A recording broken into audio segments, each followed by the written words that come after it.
Where the first turn shakes and the brave get made.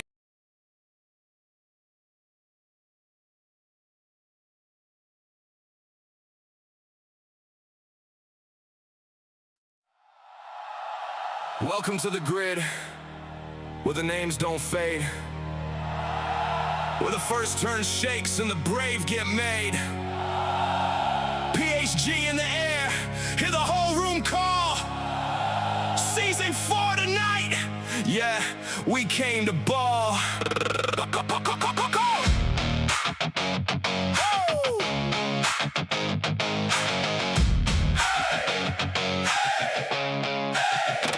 Chrome on the nose and the tires scream. Every lap a test, every corner a dream. Legends in the lane with the pressure on. When the lights go down, we're already gone. PHG, PHG. Let it ring through the dome. Bring that fire to the track, bring it all back home. Drivers on edge, eyes locked, hands cold. One more shot at glory, one more story told. Helmet on tight, heart loud on my chest. Nerves like a wire, but I never rest. Grid full of ghosts with the title to keep. And the whole world waiting when the red lights sleep. Every move sharp, every line stays clean. Close on the inside, cut through the scene. If you want the crown, better hold that pace. Cause the legends don't blink in a high-speed race. Hear that shit now. PHG, PHG, PHG. Feel it shake now. PHG, PHG.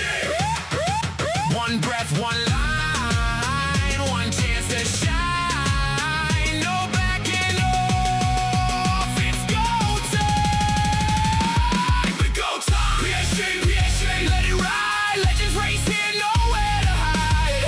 PHG, PHG, feel the flame. Season 4, we all know the name.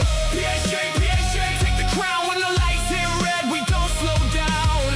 PHG, PHG, hear that roar. The legends race here, and we want more. Late apex pressure, I'm cutting it close. Paint on the bumper, I'm ghost to the ghost. They want my line, but I've been that raw. One hard pass and the whole room cool. Burnt out rubber on the edge of the fight. Every lap counts in the dead of night. If the pack comes close, I don't move back. I hit that gap like a clean attack. Hear that chant now. PHG, PHG, PHG. Feel it shake now. PHG, PHG. One breath, one line, one chance to shine. No backing off, it's go time. PHG, PHG, let it ride. Legends race here, nowhere to hide. PHG, PHG, feel the flame. Season 4, we all know the name. PHG, PHG, take the crown when the lights hit red. We don't slow down. PHG, PHG, hear that roar. Legends race here, and we want more. Yeah. Look at that lineup. Look at that pressure. This is where the fast learn fear and the fearless learn speed. PHG World Series Season 4. Not a warm-up, not a preview. This is the race. This is the run. This is where legends move. Take the signal, lock the pace. One more lap, one more chase. Hands stay steady, eyes stay true. Every rival pushing through, and the crowd all rise and the engine scream.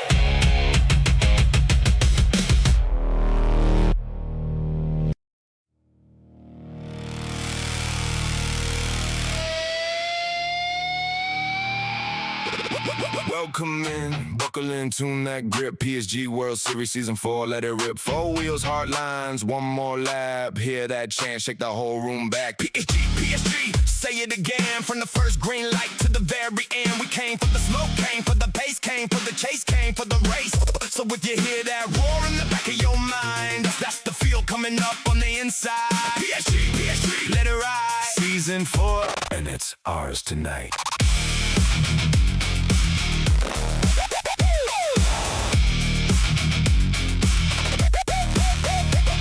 Start, line tremble, gloves on tight, hands on the wheel and the whole room bright. Break points carved like cuts in stone, every turn got a name of its own. Close draft breath in the mirror glow, one bad move and the pack swings low. Check that line, keep the rear end live, you don't survive here, you drive and drive. PHG in the chant, let it ring, every lap got a hungry thing. Engine shout with a razor edge, we run that edge, we live that edge. Now the tension climbs, now the gridlock's tight.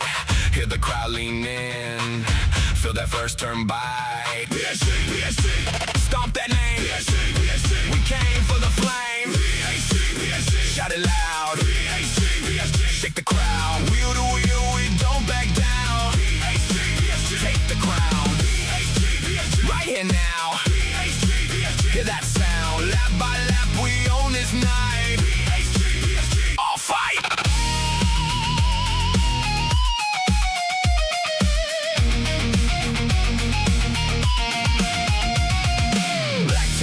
And a hard red stare, one late break and you're hanging there. Tiny mistakes turn into scars, cut too close and you're seeing stars. But the pack keeps coming mean and fast, every second feels like the last. Heat in the seat, no room to freeze, we move like wolves through the S-curve squeeze. PHG in the walls and the bones and the hiss and the crowd and the chrome tone. Say my name with the night on back, we don't drift off, we attack. Listen close. This is where it changes. This is where the calm gets stripped away. One corner, one breath, one heartbeat against a wall of engines.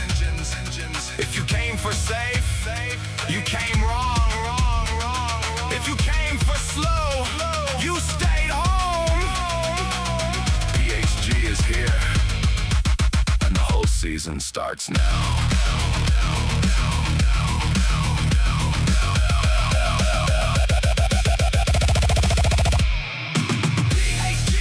Shout it loud.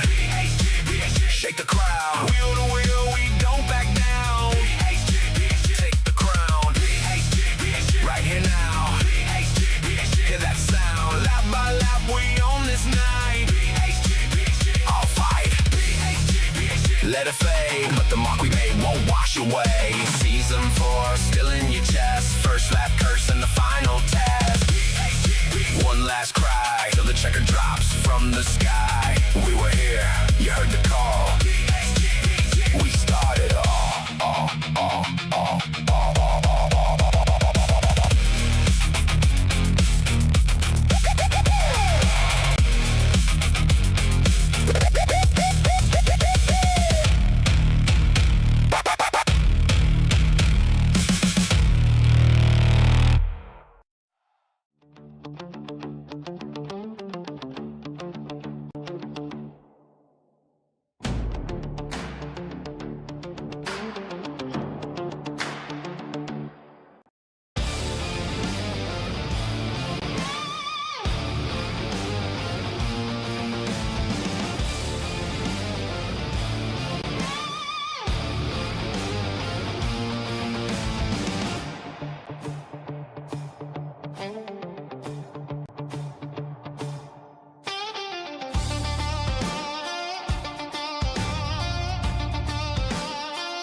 Good evening, everybody. Welcome to the PHG World Series, Season 4, Round 6. We are at Spa. We have got the GT1s and the Group 3 cars on track. We've got a full field of 7 cars each class. It's going to be awesome. I am joined this evening by my co-host and friend, Mr. PHG Mustang Chuck. How are you tonight, sir? I'm doing great, Pops. How you doing tonight? I'm surviving it, getting through. I'm excited. How about you?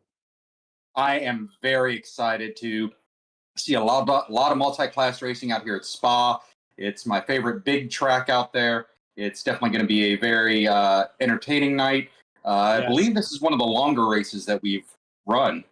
90 minutes. It's going to be a 90-minute freaking race. I can't wait to see it. But first, before we do anything, I want to kind of go through our sponsors that help us make all this possible for everybody. So if you guys could join us, we have, what do we got? We got SimNet. SimNet Racing is focused on delivering high-quality, affordable sim racing hardware, highlighted by their SP Pro load cell pedal set, designed to provide precise braking feel, consistency, and improved control for competitive drivers. Built by sim racers for sim racers, their products strike the perfect balance between performance and accessibility. And don't forget our discount code of PHGWS. That'll get you an 8% discount at checkout. And our next sponsor is Paul Davis. With decades of experience in residential and commercial restoration, Paul Davis Restoration is a trusted leader in emergency services, water and fire damage restoration, mold remediation, reconstruction, and large loss recovery. Their commitment to professionalism, rapid response, and customer care has made them a respected name across the industry. And then we have 4D Racewear. 4D Racewear, makers of the ultimate sim racing shoes and custom apparel, designed for sim racing by sim racers. 4D sim racing shoes are custom engineered to connect racers to the pedals in a way no other racing shoe can, and still provide all the comfort needed for those double and triple stints. Visit 4dracewear.com and check out the original racing gloves for your feet. At 4D Racewear, please use discount code PAPA10X for 10%, but you can also use Salamander 10X for a 10% discount at time of checkout. And last but certainly not least, we've got MZW. MZW delivers high-quality sim racing gear, including custom GT-style wheel replicas and premium accessories built for performance, precision, and immersion, especially within the Fanatec ecosystem. Boom. All right. How about we check out our round info, shall we? We have got, I know it says 60 minutes here, but it's actually a 90-minute race. Again, we are at Spa. Tires are at 2-time wear with racing hards are required. All of the racing tires, all tires are available, but racing hards are required for at least one stint. Fuel is at 2 times with 3 liter per second refuel rate. Again, we are in the GT1 and GT3 cars. And tonight we are featuring the French Manufacturers Cup. So you're going to see a lot of Peugeots and RCZs and all the French cars. Should be pretty good. But you're going to see rain. You're going to see darkness. You're going to see all kinds of stuff for this race. It's going to be entertaining. I'm glad. Hopefully you guys enjoy this. I can't wait to get this thing going. That's right. It wouldn't be a shaggy race without rain and the day-night cycle, right? Right? Absolutely not. All right. But I guess if you guys want to see kind of what this track looks like, let's take a lap with our PHG Razzi. Yes, indeed. Some say that he taught Ken Miles how to drive a tank, and that he also taught Kevin Magnussen proper stock car racing etiquette. All we know is he's called the Razzi. The Razzi. And as we see the Rossi screaming across the line into turn one, down a couple gears to first gear, help with the rotation, powers back out, coming up to Eau Rouge. I believe Papa and I agreed that this is going to be the tricky bit here because if you get this one wrong, then you're going to be off into the shadow zone. Grabs some apexes there very nicely, and then comes across onto the next straightaway, wide open throttle, approaches the next chicane here. The chicanes here are larger than in much smaller tracks, which provides a very interesting challenge as he lays on the anchors, comes down a couple gears, makes sure to clip that apex right on those bollards very nicely, swings it out wide, and powers back down into the next downhill right-hander. Comes around here, very easy to lose a tail end here if you're not careful. Rolls back on the throttle and gets back on the gas. Another downhill sector here and keeps powering through under the Circuit de Spa Francorchamps sign. And the lazy left-hander that's not so lazy clips apexes very nicely, lays on the power into the what I call the big chicane, and comes down a couple gears, clips the apex very nicely, avoids those bollards, but sometimes it's better to stay off the curbs too much, otherwise you could be sent to the outlands. And then a little bit of an late apex there in that chicane to the flat out high speed section, laying down the throttle here as he negotiates up through this. Not much of a chance to lift on all of this. You just got to make sure you use all of the track that's possible. Once again, comes up under the next Circuit de Spa sign into the final chicane. Whoever designed this is the devil. I say this all the time. And lays on power once again and across the line. And to our Group 1 car. A lot of the same stuff, just maybe you need to carry a little bit more speed in the corners to keep that downforce on the car. So you see him cross the line to start his hot lap. Screaming up onto turn one, down into first gear for the rotation. Nicely done, Rossi. And speeding up to Eau Rouge. I wonder which one's easier to navigate. Papa, what do you think is easier to navigate Eau Rouge, Group 1 or a Group 3 car?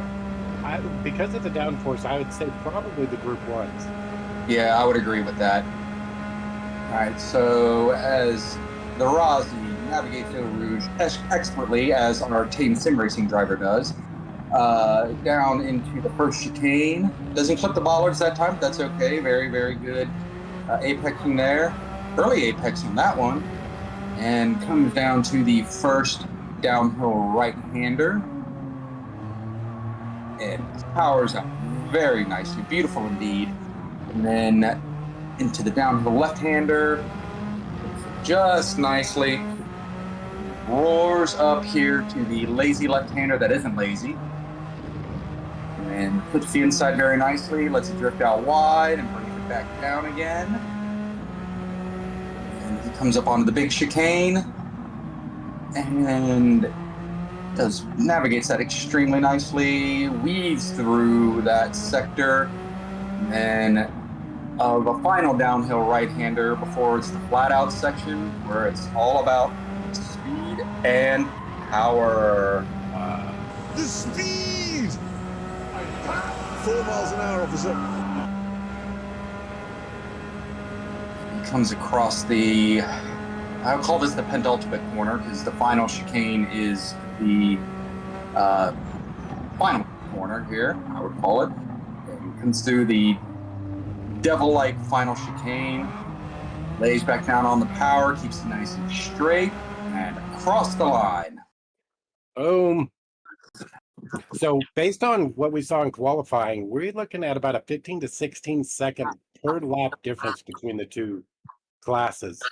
So I would look probably around lap 8, lap 9. We're going to start seeing some the Group 1 cars catching the Group 3 cars in the back of the field. Start lapping them. Well, let's take a quick look at our drivers of the night. In GT1, we've got Sector 7 Wid, B Pabst, Jeffrey GT97YT, Mr. McNaughty, Flux Flare, Mr. Casual, and NVR's Hot Air running at the GT1 class.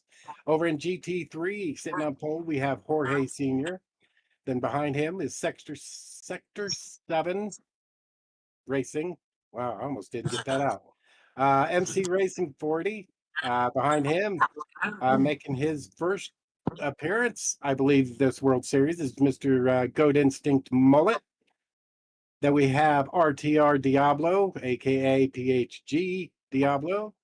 Then we have PHG Shaggy Doo, our creator of these madness of the combos. Then we have Mr. K Naranjo, aka Oak, as you'll hear us called, just because it's easier to say Oak. And then rounding out the field, we have PHG Better Dan. Can't find a better Dan. What a field. I mean, look at the names on that. That is some heavy hitters right there. I can't wait to get this race going, man. This is going to be great.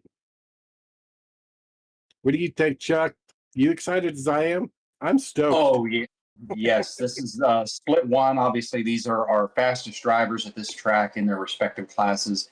Yeah. It's always a pleasure to, see how these guys do the things they do, and just, makes you want to get better as a driver. Do you know what I mean? Yep, absolutely. Absolutely. This season, for season 4, I'm doing more of the broadcasting commentating role instead of the actual driving. And I got to tell you, I miss it. I miss the practice lobbies. I miss the qualifying stress. I miss the race stress. Look for me to be back in the car, season 5. Mm-hmm. Just saying. Right. I can appreciate that. By the way, TK, so I wore this shirt just for you. There you go. See that? If anybody knows, they know. You know. You know. That's awesome. All right. Well, Chuck, obviously we know GT. Let's see if we can't pick the winners for GT1 and Group 3. I don't know if I mean, obviously for me, you got Sector 7's Wid, who has won 5 out of 5 races so far this season. He's running on a perfect streak right now. All right, he's pulling a Tyler Reddick, right? Yeah, he is smoking the field in points. So, but man, you also got B Paps. We know he's fast. McNaughty is always fast. So, I mean, Group 1, what do you think? For Group 1, I'm with you with the Wid thing, but all streaks come to an end, right? So it's going to be very interesting to see what happens. Spa can be very tricky if you're not careful, especially during the rain. I'm sure we've all had some rain races at Spa, and we've had incidents happen that normally wouldn't have under perfect race conditions. Right. So that will definitely play a factor in what we see tonight. But I do once again agree that Wid is definitely a force to be reckoned with in this season. And then in Group 3, I mean, you've got Jorge Shaggy Doo, who is like the master rain racer, so he can pull something out when the rain gets going. And then again, you've got, for his first race this season, you got Mullet sitting right there too. Diablo's fast. I mean, there's just, you could go on and on with this field of drivers we got. Right. Yeah. For that Group 3 class, I'm probably gonna have to go with Shaggy because once again, he's the master rain racer. We already know that rain is coming. Yeah. Excuse me, in this race, and he loves the rain, while the rest of us absolutely abhor the rain. So I think that definitely bodes to Shaggy's advantage, and I think he might have the edge once the skies open up. Yeah, I would have to agree with you. Absolutely. I do want to give a quick shout out to our third commentator who wasn't able to make it tonight. He's a little bit under the weather, so he's taking the night off. Mr. TK, so I hope you get well, and I hope you get well soon. We will have the races tomorrow. I'll be broadcasting on my channel at Papa's House of Game. We'll have the Split 2 race tomorrow over there. Looks like we are getting all the drivers to the field, getting them to the grid. So why don't we jump on over and let's get this race started. 90 minutes, y'all. This should be quite entertaining. I can't wait. All right, so we got a standing start here. We do. Kind of unique. We don't see a whole lot of those in Gran Turismo here, although occasionally we do like to do those here in the PHGWS. And the lights are out, and we are away, ladies and gentlemen. We see Wid, our pole sitter, coming up Eau Rouge. He cuts it up the inside, taking the early lead. Jeffrey GT trying to tuck in that draft, but couldn't quite clear Wid. Well, he did clear Wid, but looks like Wid has the advantage. Making it 3 wide. 3 wide here into the first chicane. Oh my goodness, it's already started. And oh my goodness, Wid goes wide, as well as McNaughty. We already have early chaos. Back to P7 or P8, P9. Yeah, P7, P9. Some chaos back there. I don't know if we can quite get the replay. Papashouse has the lead with Mr. Casual coming up behind, sticking in that draft. Probably should have seen that coming with the standing start at Spa, right, fellas? What's Wid doing back here in the Group 3 cars? Mr. Casual coming up through the chicane here, down through the right-hander into the high-speed section, putting lots of space. P1 and P2 putting lots of space between the rest of the pack. Definitely has some pace. Flux Flare, followed up by Jeffrey GT. And then McNaughty following behind there. Coming up into the final chicane here. I do want to say for all our Group 3 car or Group 1 cars, everybody started on racing hards except for Mr. Casual, our leader. He is on racing softs. So that could explain kind of why he's pulling the field right now. Fair enough. You know, it's always a strategy decision, right? Do you want to get that pace earlier so you got some breathing room, or do you want to save your softer tires? We're going to go back to a replay here and see what happened back in turn 1, I think it was. First chicane here. Oh, Group 3 cars did just about the same thing right behind him. It's kind of like a mirror. As we get back to the action here, we got Jorge Sr. right up the tail end of Mullet. Go ahead, Pops. I was going to say, Mullet's pulling the lead right now, so Mullet is on the racing soft tires, as is Jorge.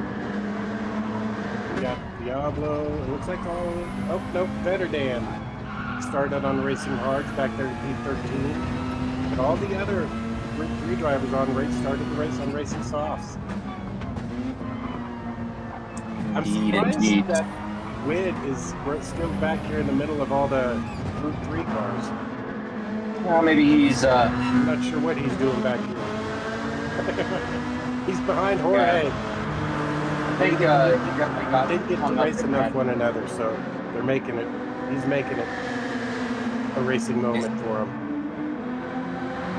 Yeah, I think he might have got hung up once again. I don't think he quite caught it in the incident in Eau Rouge after the start, and he's just trying to recover from that. Oh, he's a little squirrely, trying to get past Mullet here. Nice safe pass. Good job to everybody making that clean.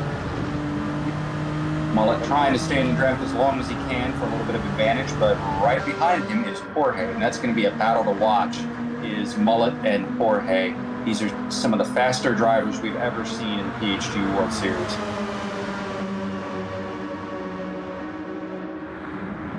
Jorge and Mullet coming up into the final chicane. Very nicely done, gentlemen. Oh, back in 13th. Just had a moment. Trying to make his pass. Oh, no! Ouch. Oh, my goodness. I don't know what the heck happened.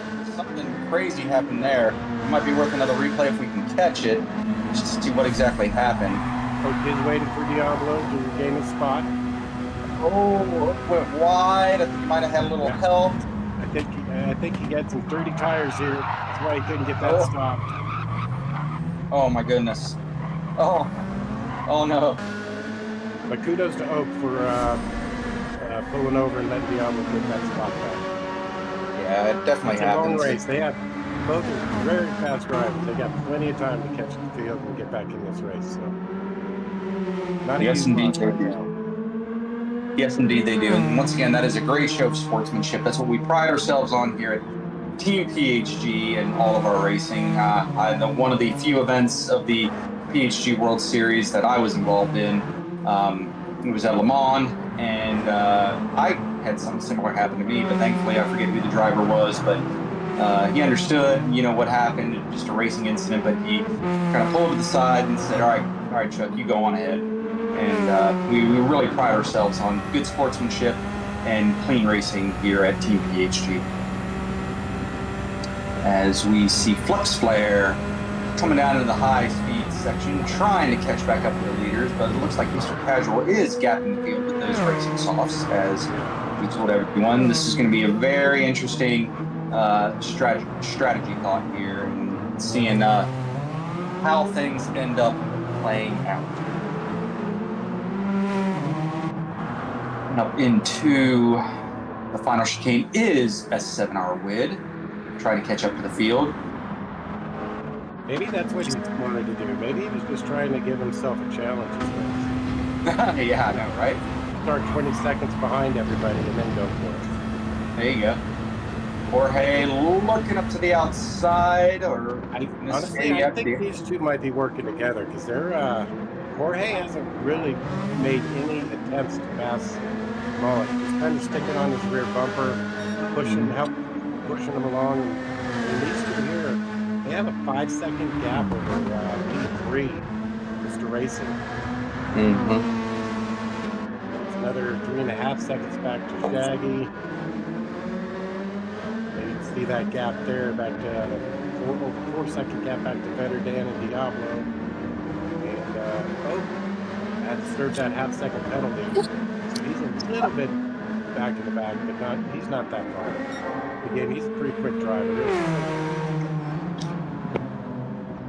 And Mr. Casual coming down into the downhill chicane here, and into the downhill right-hander, into the high-speed section he goes.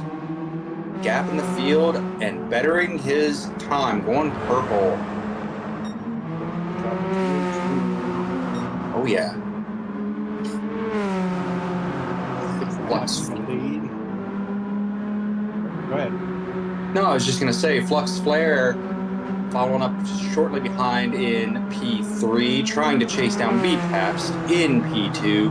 About a 2.5-ish second gap between the two of them. We've got all the new GT1 cars here as we see Flux Flare in the new Peugeot GT1 car. I believe that's the new GT1 or GR1 car rather. GR1, yep. McNaughty close behind Flux Flare as Jeffrey GT is hooking into the draft of McNaughty, and maybe hoping these three drivers can hook up and work together to try to catch P2 and P1. Oh no! Way to hang on to it, Jeffrey. Excellent bit of driving, hanging on to that. You know, that's the tricky bit, man. You catch a little bit too much curb, and you're gonna end up needing to solve that wheel to keep it pointing the right direction. We got a little replay going on here. And Jeffrey GT comes up Eau Rouge. Yep, just a little too much of that curve. And it probably didn't help too that he was in some dirty air too. You know, with the you've got the advantage of being in the draft, but it's also very turbulent, and that can especially play havoc with higher downforce cars. What do you think, Pops? I absolutely, totally agree with your assessment there. You ain't got that air pushing that car down. I mean, there's no grip. Right. So it looks like Mullet broke away from Jorge here. Got about almost a 2-second gap between the two of them, but Jorge is still almost 5 seconds ahead of Mr. Racing.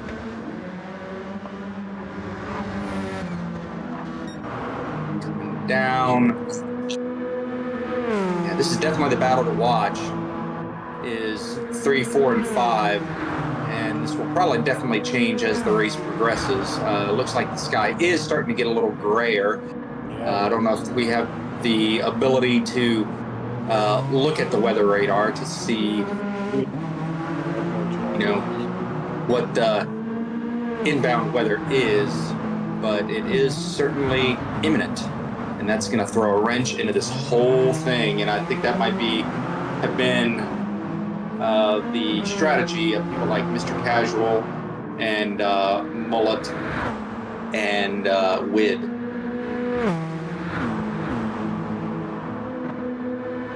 Naughty coming up here. We got Wid coming up into Eau Rouge. Once again, still trying to catch back up. He's obviously paced himself away from the Group 3 cars. I think I saw a little splash of water there. Go ahead, Papa. I'm sorry. I was going to say, he is catching hot air, so he's slowly pulling P6 back in. He's definitely made it a challenge for himself. Never happened. We got Jeffrey coming up through this chicane. Oh no, McNaughty gets sideways. Hopefully we can get a replay on that.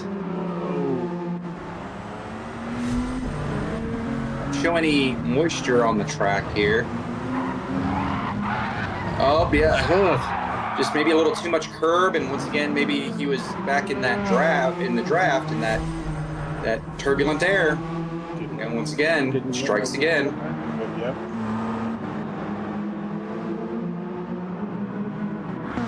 Naughty recovers nicely. Mullet screaming down through the high-speed section.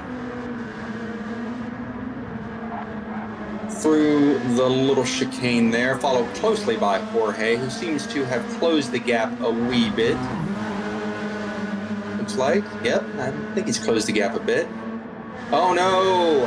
Jorge picks up a penalty, probably a little too wide on the turn. Happens to all of us.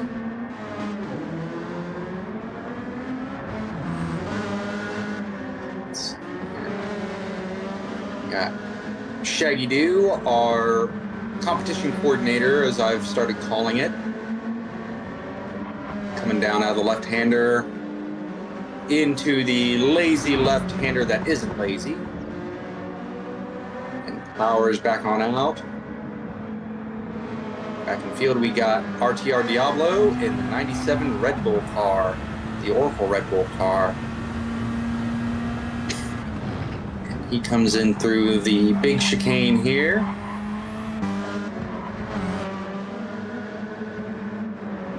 Powers on out, followed closely behind K Naranjo, aka PHG Oak. Yeah, something must have happened right there back here, because he was ahead of Diablo and ahead of him a bit ago. So he must have had an off-track incident or something. He's now 6 seconds behind.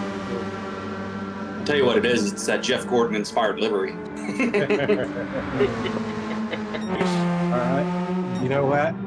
We're going to see, I think Mr. Casual's going to be catching better down here in the next couple laps.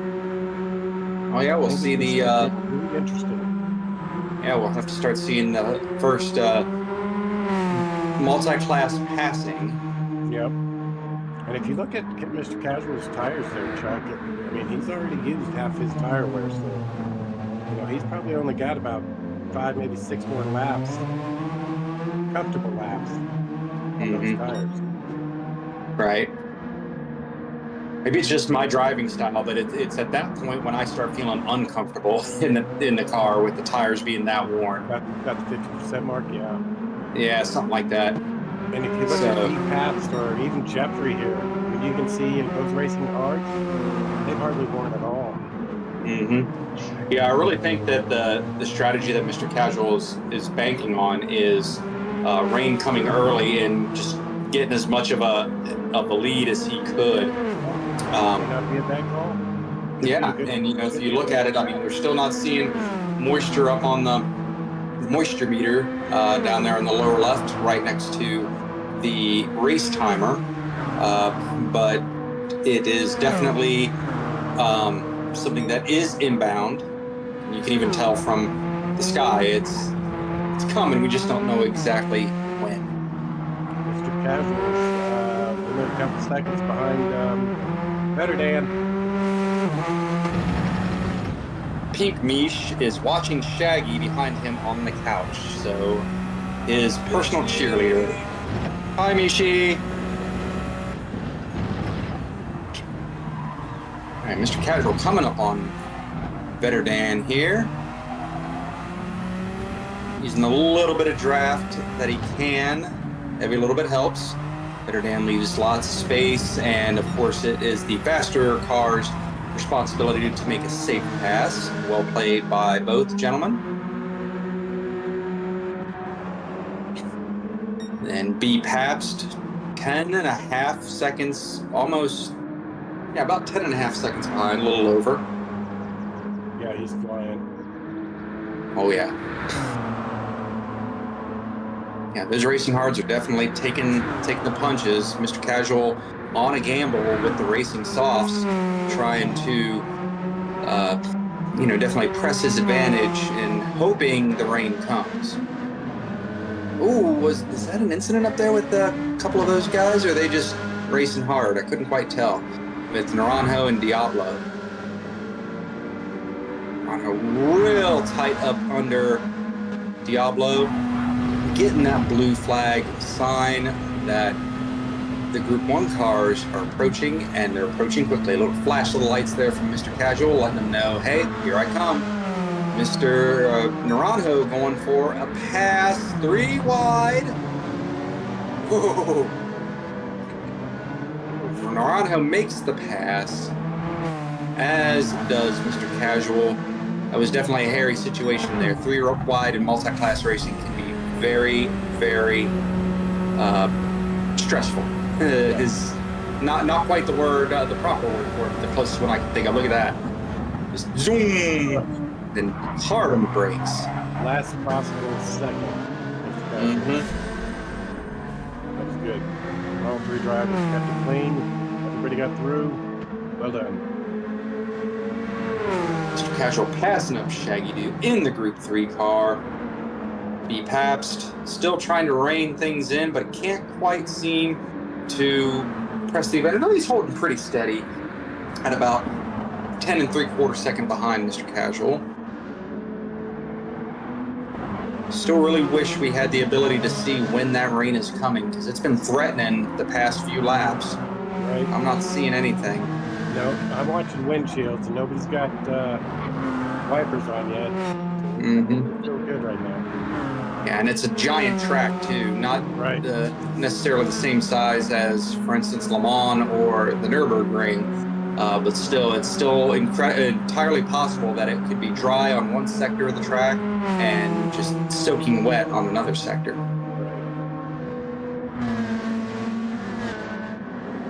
Looks like Mr. Casual caught Mr. Racing right at that final chicane. Got a little sketchy there when he's trying to make his pass. Indeed, Mr. Casual coming up through Eau Rouge. Racing soft still holding on. Wid's in pits. You know what? With passing though, B Pabst there in P2 has been able to take a couple seconds off of Mr. Casual's lead. Wonder what Wid and McNaughty, they're in the pits on hards. Let's see if they're coming out on rain tires. If they are, then we obviously know that rain is imminent. Right? Yeah, they can definitely see the weather radar, and we can't. So we're going to know ahead of time when that rain's coming. So they made the right call here. It'd be another winning strat if they catch this rain right. Right. Got a little melee down here. Ooh. These are getting spicy, getting crazy. Yeah, they are. Yep. I saw McNaughty going intermediates, so we got rain very, very imminent, folks. If not already here, it's just not showing up quite yet on the moisture meter down there. Once again, the bottom left-hand side, they are on. Okay. Here it comes. Shaggy loves his range. McNaughty took a little bit more fuel than Wid, so Wid was able to jump McNaughty in the pits for position. Ooh, Mr. Casual Oh, making a gamble here. there he is.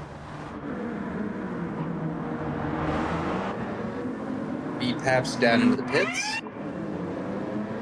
Flux. Everybody's pouring into the pits. Let's see if Mr. Casual can really stretch these softs out to last the whole lap without bending it with this rain coming down. Cars are coming in. All of them. So everyone's in the pits now except for Mr. Casual. Still out there. Casual. Warren Racing Sauce. I think he's And oh no, I don't think he's gonna make it. Yeah, I don't think he's gonna make it unless he really gingerly, little slip there. Oh no. Down through the gears, is he gonna make? Oh wait, that's Wid. I'm sorry. I was thinking that was still Mr. Casual. I'm sorry.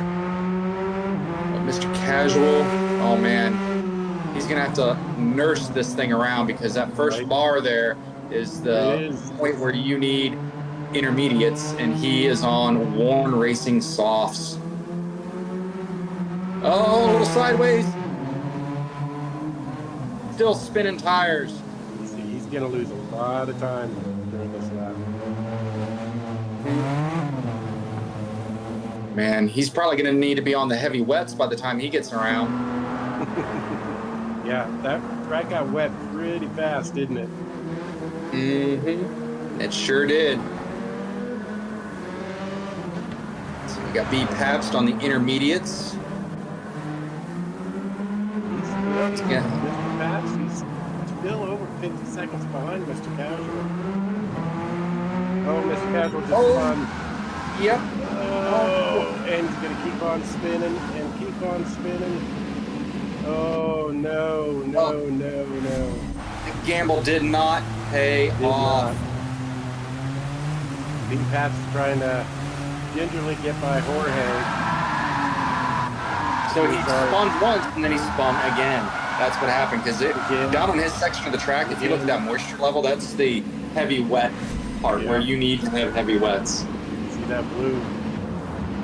Oh, he just spun again. No. Just barely nurse it back, man. Yeah. Inch it back.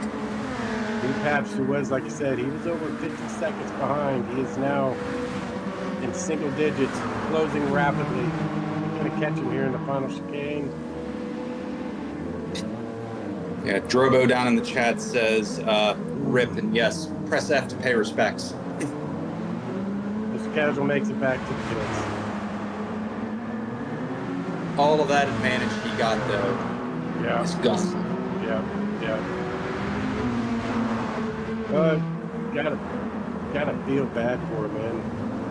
Mm-hmm. We got Jorge ahead of Mullet by an astonishing 18 and a half seconds. Wow. Looks like Mullet took fuel and Jorge didn't, so that means that Jorge is going to have a slightly lighter car. Battle for P10 between Shaggy and Oak. Looks like it said we had a DC with WID per the chat. He was having some fuel issues earlier.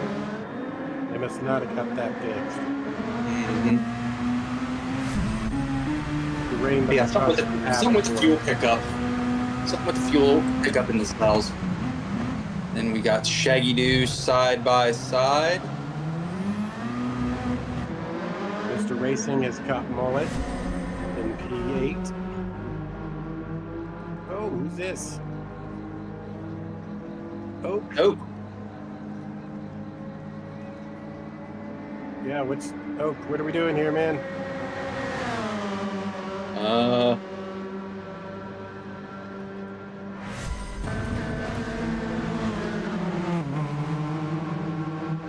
It's got to be some kind of an equipment failure. Yeah, has to be.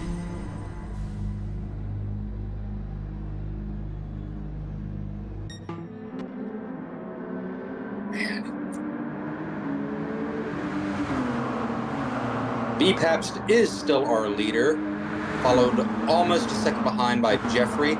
Once again, this rain is playing havoc with everyone. It's kind of at that level, at least initially, is do you want to go heavy wets or are you going intermediates? And it looks like if you can handle a little bit of intermediate tires on a heavy wet track, it will help you out in the long run, because it looks like for right now at least, the track is drying out already. Oak is back underway. Oak is now back underway indeed. Managed to refire the engines, reboot everything. As we all know, these WEC and IMSA cars are very heavily reliant on computers and lots of technology and software involved with them. And, you know, as convenient as that might be, in a lot of ways, that's just more stuff to go wrong. Right. Well, Mr. Casual.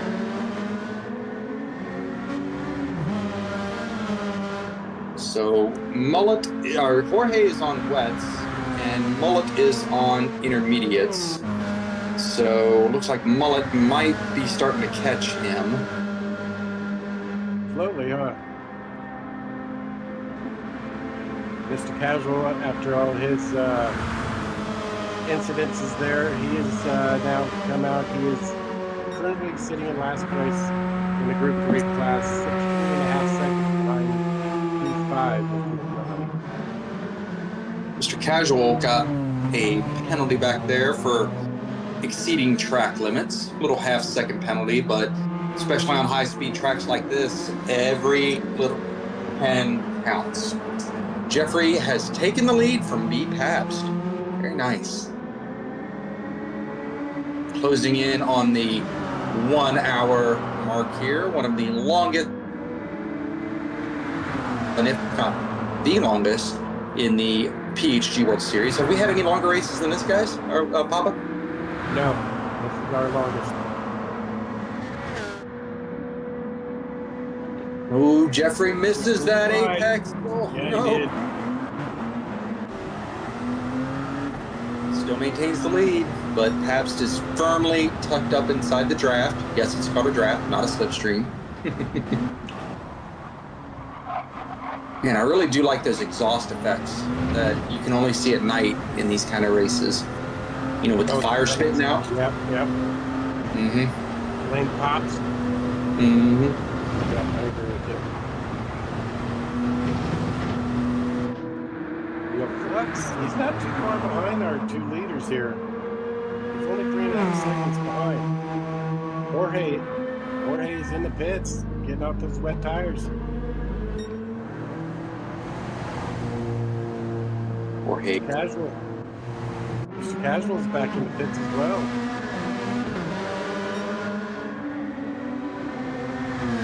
Yeah, it's just such a tough call, you know, on, it's such a tough call on a track like this, because you switch to softs, but you know, it might be, you know, I brought it up earlier, still soaking wet on the opposite end of the track, you know, and you hit that with, you know, fresh softs, and you're going to be spinning off into the shadow realm. Yep, you're correct, sir. See Jorge filling up. He looks like he's getting a full tank of fuel. Almost, not quite. Got 7/8. Oh man! Yeah. Now apparently there was a steering column issue with K Naranjo. We've all been there, so I know I had issues with that occasionally with previous wheel that I had. Jorge cuts the pit line coming out of the pits. Mediums. He's on racing mediums. Oak is in the pits. Mr. Casual came out on his racing hards. He is right behind Jorge. Got to be super careful here. Mr. Casual got to try and get by Jorge here, but he's going to have to make a pass basically on a wet track. There is a dry line that's forming, but anything off that line, it's wet. You have to be super careful, super patient. Jorge gave him the room. Nice. Very well done. Now you got to be careful getting into this turn. Oh no! Nice. Nice. Good work by both those guys. Jorge gave him the room. And off they went. This track just looks so different at night. I don't think I've ever seen Spa at night. It's touchy. Look at that. Great replay. Great camera work. Got that whole pass. We do have Oak, who is in the pits, but it looks like they're having some mechanical issues. So they're looking at the car right now. We have Mr. Mullet and Mr. Racing are both coming in, getting off his intermediate tires. Flux is on his way out. Came out on racing mediums. Got to be super careful. His pit exit is still super wet. Nicely done. Flux got out of there nice. We got Shaggy, who's still running those intermediates. He has taken over Group 3 lead. Yeah, it's just as we expected with Shaggy. You know, he's got the juice when it comes to rain racing, so that does not surprise me that Shaggy just bided his time and waited until the weather came through and capitalized. Mr. Racing on his way out.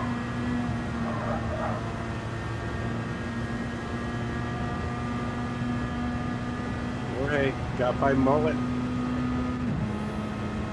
in the pits there. Mullet coming out on the racing hards. But Jorge is on the racing mediums. Shaggy has an 18.5 second lead over Jorge right now, but Jorge's going to have to still be really careful. Mr. Casual goes by Shaggy there.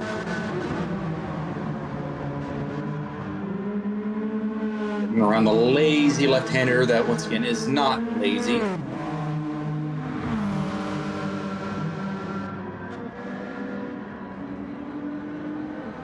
You can see that delta between Shaggy and Jorge sitting at 16.7, 0.6, 0.5.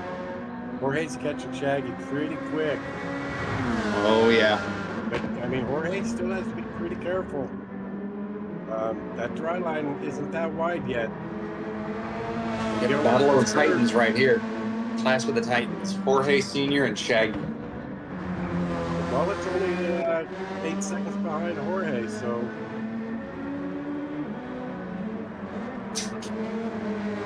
I imagine it's got to be.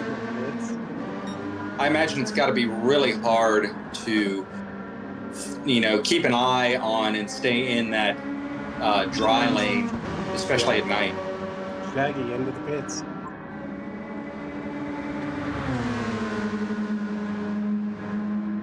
So Oak is staying in the pits so he can get a replay, I believe, is what we're told. In Oh, so you can save the replay.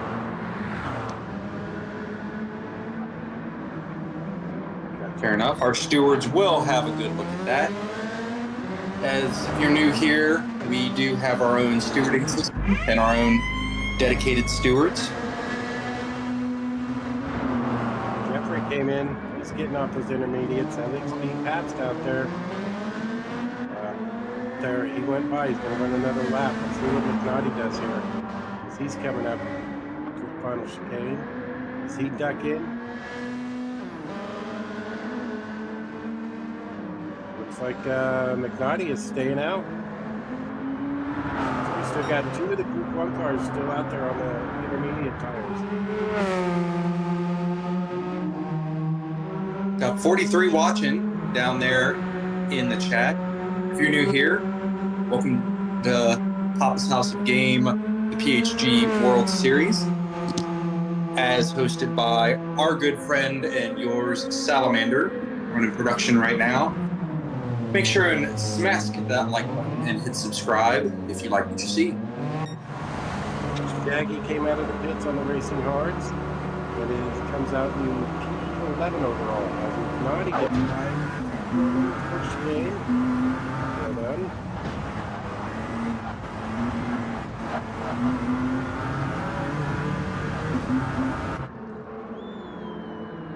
Jeffrey is looking like he's going to hold on racing tires. Still a little bit of wetness out there on the track, a little flash of the lights. Well, there's nobody in front of him. Is he on controller? Because that's very easy to do on controller, to accidentally flash the lights. Yeah, I believe he is on controller, Chuck. Right. But Flux is only about 9.5 seconds behind him. Jeffrey is, for all intents and purposes, he is the leader. Once just to be Pabst and McNaughty pit. They're coming to the final chicane now. Let's see if they duck in this time. B Pabst is staying out. One more lap on the intermediates.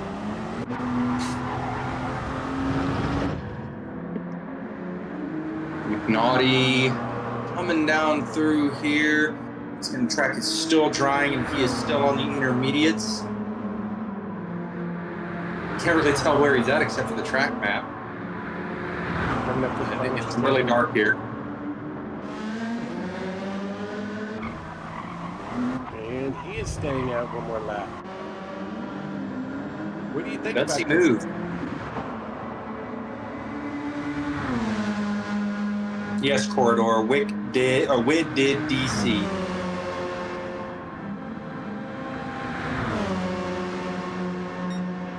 Now Jorge coming up into the chicane here. Navigates it very nicely on an almost completely dry track, at least in that lane. It should be drying up nicely by now, I would think. Jorge is our Group 3 leader. He's got almost a 14-second lead over P2 Mullet.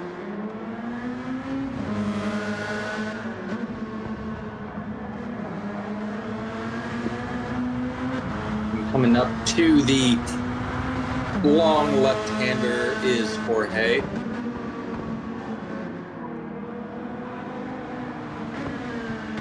Looks like we got a $5 dono from Peak Mish. She says, turn up Papa's mic. We can't hear him. We just fixed that on the production side.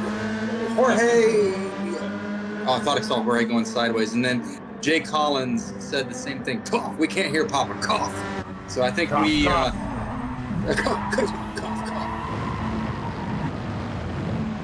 Yeah, so I did see that. All right.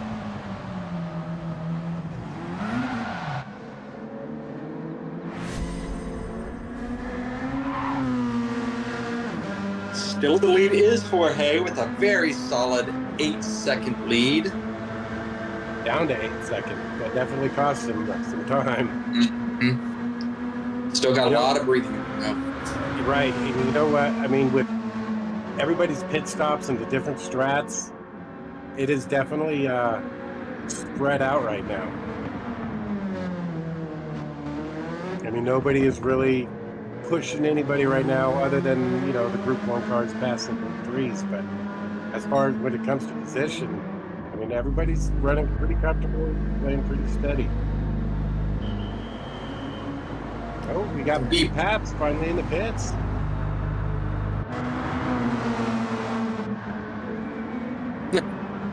McNally's really pushing these intermediates as we see the, assuming that's the sun starting to come up. Looks like it. You see McNally, he's hunting the wet parts of the track, trying to keep those tires cool. Oh yeah, that's one of my places I fall short is wet weather racing.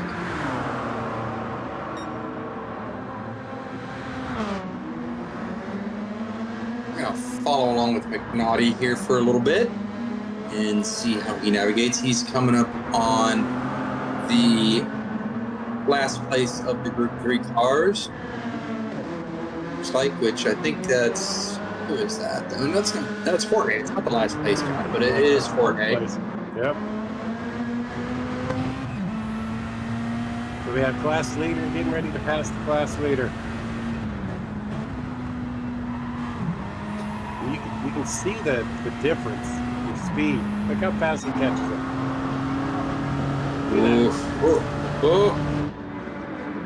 Decisions have to be made rapidly. When it's a difference like that. Oh yeah. Jorge trying to hang on to that slipstream as much, or excuse me, that draft as long as he can to get a little bit more of an advantage over the rest of the Group 3 drivers.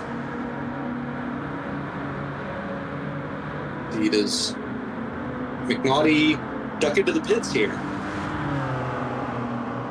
Stay tuned. I would think so, but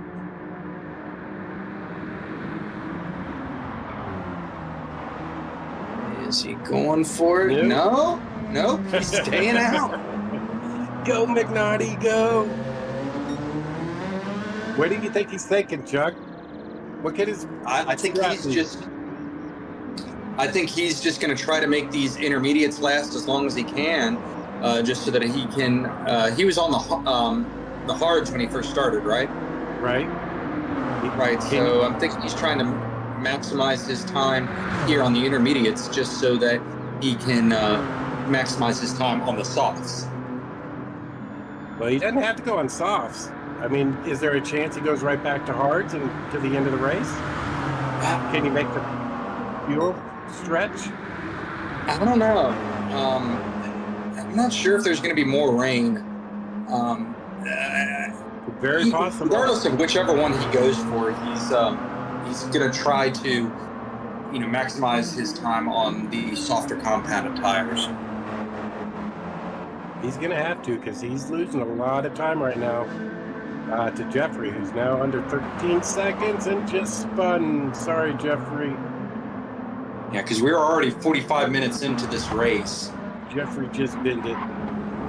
So he's now back over 16 seconds. And what were the tires all over him? Let's see what happened here. I think he just caught the curve here. A little too wide, still wet out there. Yep. The curbs are not the asphalt and they're super slippery. Remind me of the tire requirements again for this race? Just racing hards. Just racing hards. That's it. So, Yeah. I mean, I don't know. I mean, nobody's taken fuel at this point up to the 45-minute mark. So, I mean, maybe he's trying to potentially switch to mediums and just, take the minimum amount of fuel to finish up the race. Yeah, hard to say. Kind of what I'm thinking he might be doing is McNaughty. He's going by the start-finish line again. He's staying out. Love the gutsy call. That's great. B Paps chasing down the head. Jeffrey. Jorge in the sandwich dives off into the pits.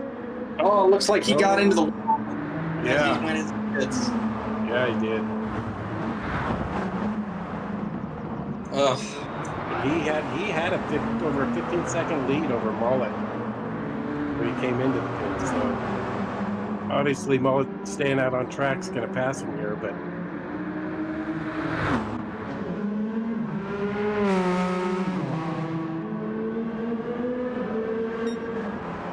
we're going to run through the field right now. In P1 and Group 1 is McNaughty coming down to the right-hander. Got Jeffrey GT in P2. P3 is B Pabst. P4 is Flux Flare. P5 is NVR Hot Air, as he looks like he got into the wall a little bit there. No damage though, might have been some neck code. P6 is Mr. Casual. And P7 is Mullet, the first of our Group 3 drivers. P8 is Mr. Racing from Sector 7. P9 is Diablo from RTR with a half-second penalty using exceeding track limits. P10 is our own Shaggy Doo. P11 is Jorge. P12 is PHG Veteran. Jorge came out on the soft. 13 is PHG Oak, aka Naranjo. I believe we are going to let these cars sing the song of their people with a PHG Crank It Up. Crank it up! Crank it up, boys.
Are back at it, folks. McNaughty finally went to this and changed out for some racing softs. However, he got himself a pit road exit penalty for crossing the pit road safety line, which is now serving. It's back on the power into the high-speed section here, followed by the Group 1 drivers in Mullet. Sector 7's Mr. Racing. Through the final chicane is Mullet and Mr. Racing. They crossed the line, and we are coming up on the 40-minute to go mark here in about 50 seconds.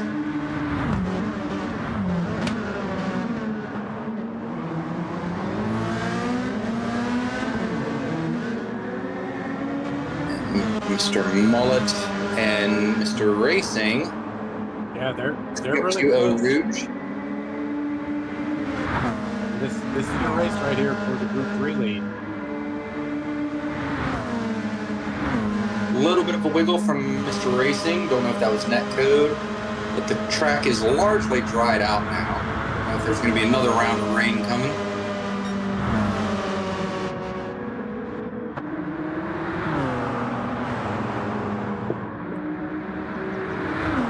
Jeffrey. Looks like we got a fight on both the Group 1 and the Group 3 leaders. Yeah, look at that. Papast closing the gap on Jeffrey. Oh, a little wide there. Papast Oh, Jeffrey getting crooked. But he manages to keep it pointed in the right direction. So Jeffrey is on mediums and B. Pabst is on softs, so that obviously gives the advantage to Pabst.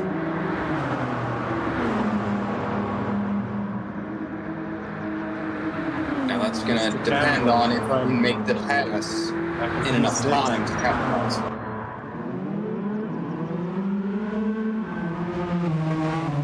What were you saying, Papa? I'm sorry. Mr. Casual's fun. Ooh. Looks like we just... Yeah, I'm not sure what happened there.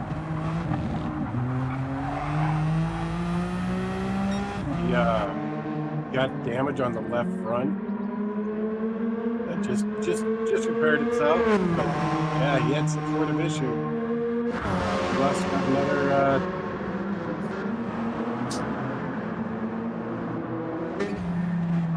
No, I was going to say he lost some time to McNaughty, but he's suddenly closing in. I wonder if McNaughty had an issue. Because he's suddenly 25.5 seconds behind Hot Air. Back at 5 and 6. Look at this. Mr. Racing. Oh, my goodness. Mullet. Hey, I'm still here. I'm right here. What are you going to do? Mullet's on hards and Mr. Racing is on mediums, so it's going to be hard for Mullet to hold Mr. Racing off at this point.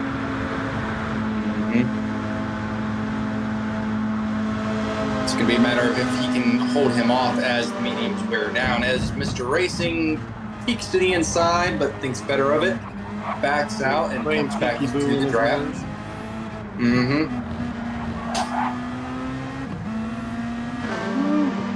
See Mullet out there on that curb. It's still wet out there. Oh, yeah. Gotta be careful. Ooh. Looks like Jeffrey got a little bit crooked again. I think Jeffrey just drives like that. I swear he's done that every morning. Or it could be netcode as well. Mullet. Oh my God. Both these battles are so tight for the lead. Don't know which one to watch. Let's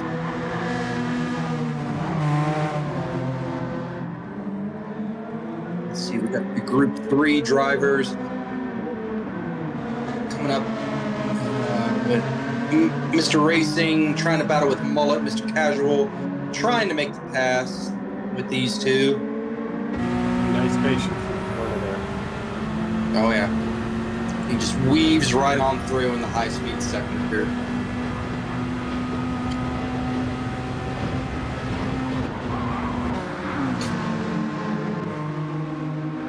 Coming up into the final chicane is this group we've been keeping an eye on. Mr. Racing and Mullet are the battle to watch right now.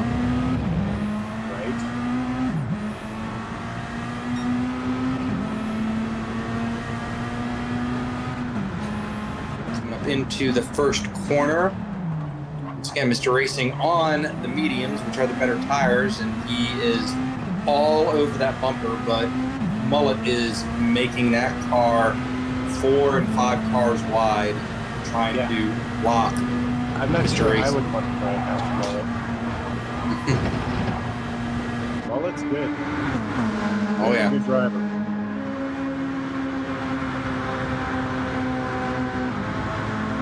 Up into the first chicane here. Racing looking to the outside. Little tempo. Mullet holds on to it. Little bump and run. Yeah. Kind of makes me nervous the way they go out there on curves like that.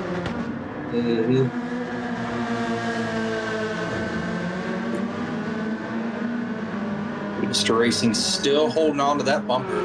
What a battle we're witnessing right here. Right?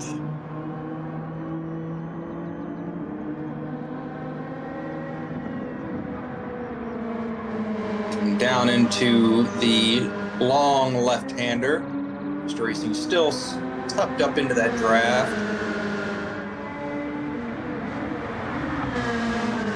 Trying to maximize his tire advantage, but Mullet is holding him off well enough to see if he can make him burn off his medium tires.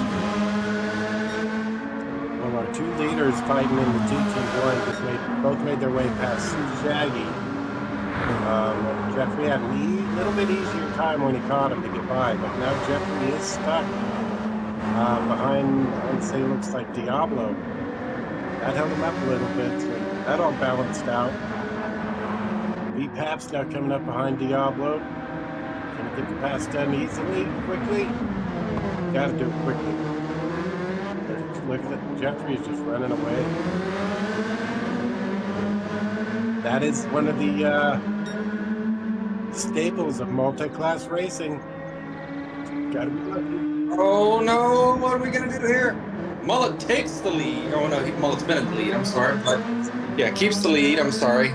But they are side by side, door to door. Mr. Racing looks like he's gonna take it here. We'll try to get that side draft in here. But nope, Mr. Racing is able to finally take the lead from Mullet. I wouldn't count Mullet out. He had a great run. Oh, look, he's about to take it back. Would you look at this, folks? This is some of the finest racing you will ever see. Good stuff right there. That was a great sector one for those two. Oh, they are fighting hard.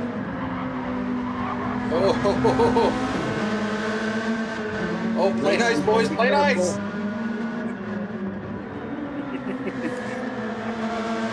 Oof. The intensity. I'm sweating though. I'm not even driving. Yeah, I know, right? Oh, I think there's a little bit of contact there between Mr. Racing and Mullet. Mullet went a little bit wide, but still maintains the lead. I think Mr. Racing might have let him have that spot back. Fair enough.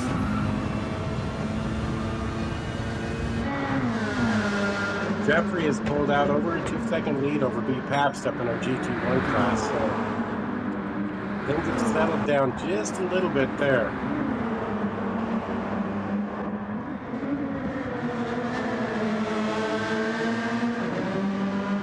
Our Group 3 race for the league race is definitely the battle on track right now.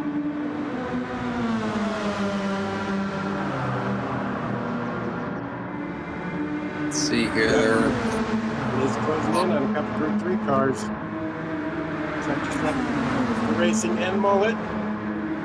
He's there with the leaders. Got by. Jeffrey's doing really well with these. Went a little deep. Ooh. I was gonna say he's doing really well with the lap traffic. Pass, but he was able to close in half a second. He got them really nice. Got by both of them on that little straight. And that gives Mr. Racing a little bit of advantage to get close to Mullet, because Mullet couldn't take that inside line. Yep.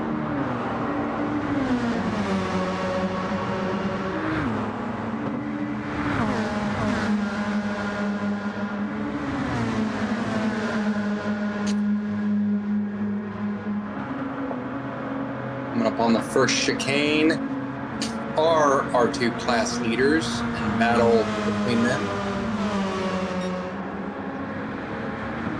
And I just kind of want to shout out Mr. McNaughty back here in P5. We know he stayed out really long on those intermediates, came out on the softs, and was closing on hot air, but had some sort of issue and actually fell like 25.5 seconds behind hot air. He was cut off 9 seconds, 9.5 seconds, and is starting to gain some of this time back that he's losing being on the softs that he's on.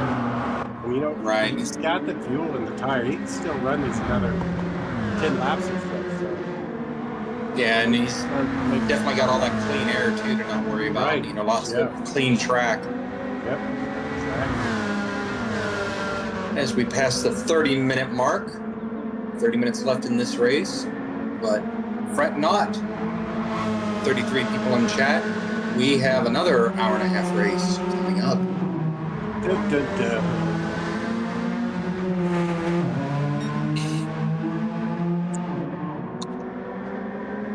So it looks like Jorge is starting to catch up to Mr. Racing. Jorge running 23. It was about 15 seconds back. He's closed that gap to about 11.5 seconds. Nice.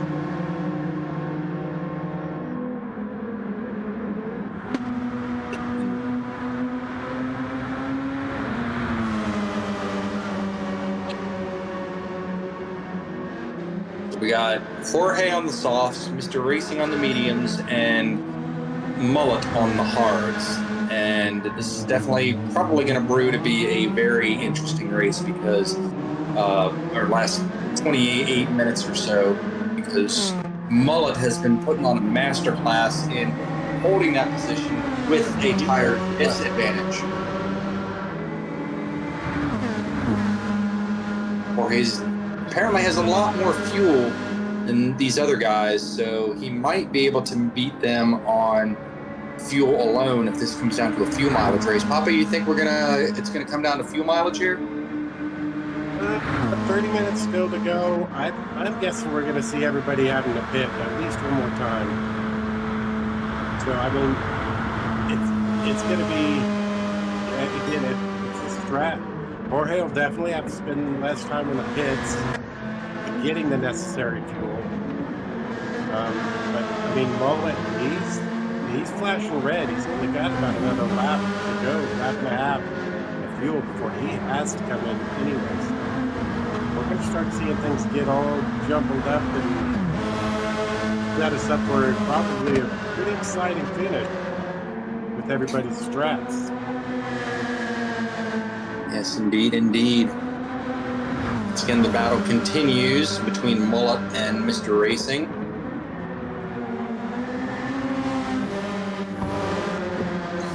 Jorge is within 10 seconds of Mr. Racing and Mullet now.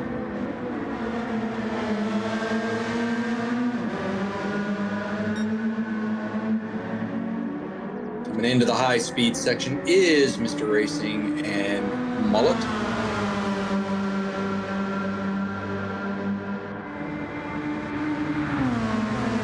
And this is some of the greatest racing I've seen in a long time. But we got Mullet, who is once again blinking red here. He's almost out of fuel. If he doesn't pit here, he's gonna need to pit the next lap. Oh, right. He stays out. All right.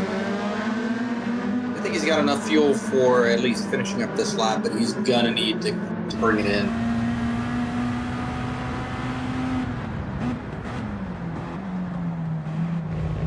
Nothing more frustrating than losing a race on fuel.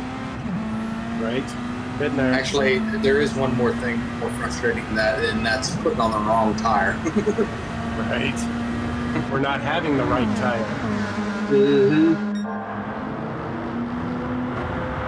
I think Mullet may have withstood the battle. I think the tires have evened out, those racing hards versus those racing mediums. I think those racing mediums have used their goodie. It looks like Mullet's been able to kind of drive away from him off these last couple of corners. Right, but I mean, you know, Mr. Racing has a few more laps of fuel left. So, are we going to see both of them duck into the pits, or is Mr. Racing going to try to press the advantage and you know, stay out? We got Jorge, who's now only 7 seconds behind these two. So we're on board with hot air, trying to get by our two Group 3 leaders.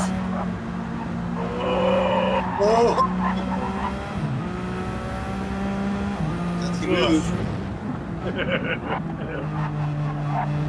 You know, and I say Mullet was starting to pull away, but there's Mr. Racing right back on Mullet's bumper. I wonder if Mullet is fuel saving. Yeah, I bet you he is. I mean, just he's on fumes right now, man. Good.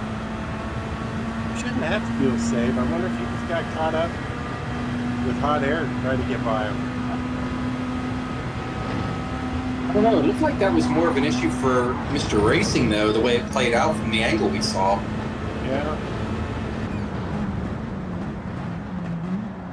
I have to assume Mullet's coming in now. Yep, there he Oh, is. yeah, there he is. Mr. Racing staying out. Jorge down to 6.5 seconds behind Mr. Racing and closing.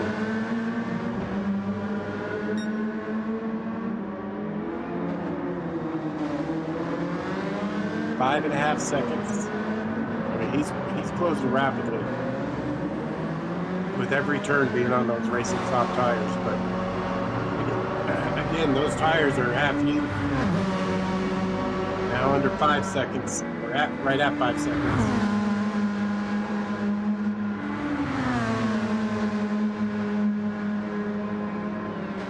Woo, look at that, getting half a second in the Rouge.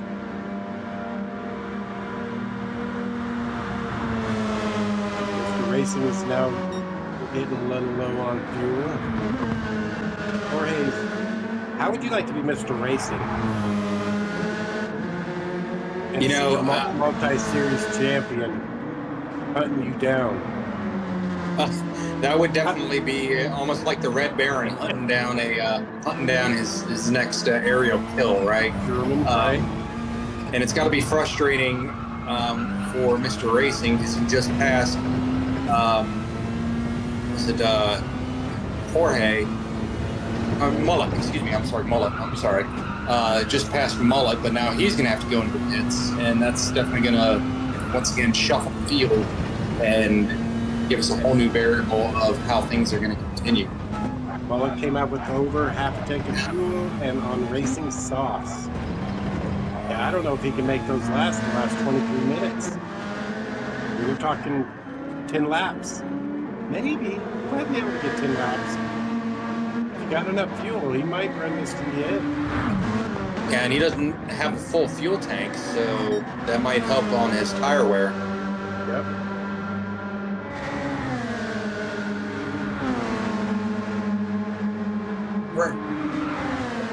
Jorge's last pit stop was lap 19, and these last 10 laps or so might actually be doable. Yep. So this is his lap 9 right here. So yeah, he's still just under halfway on his tires. So yeah, as long as Mullet took enough fuel, he's made his last stop, barring weather, of course. The skies look clear for right now, but we still got a little over 20 minutes left. Yeah, anything can happen. Mm-hmm.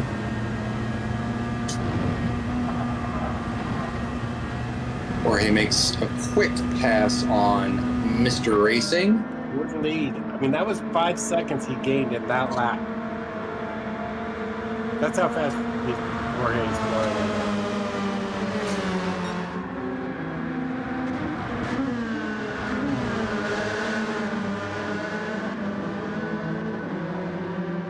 Lap times are crazy fast right now.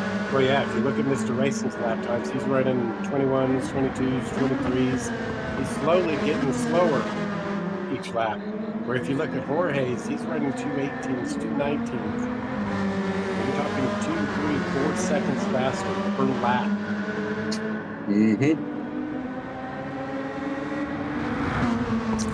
Very, very interesting how this is going to end up playing out.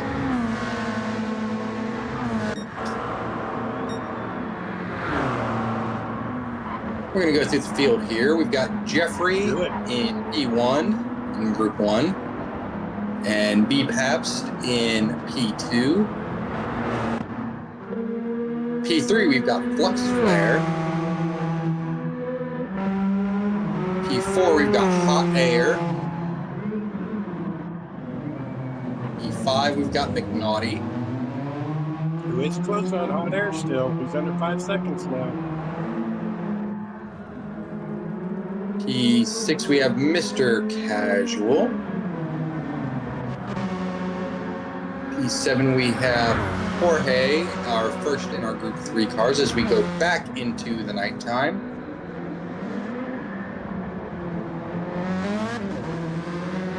P8, we got Mr. Racing. The pits. Yep, ducking into the pits here. P9, we've got Diablo. P10, we have Shaggy Doo. Diablo's coming into the pits this lap too, I think. Shaggy's got a P11, we got Mullet. On those fresh softs. And P12, we've got Vetterdan.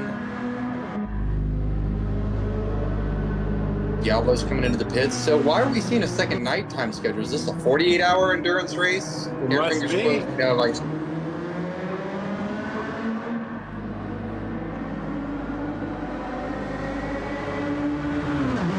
makes me wonder, you know, is this like kind of a hypothetical if we had a 48-hour instead of a 24-hour race?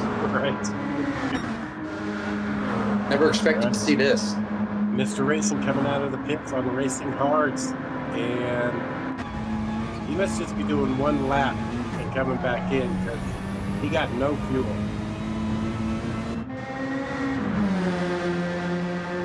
We should see if maybe the gas can faulted on him, put the fuel in or what. But Malt is coming back behind him rapidly.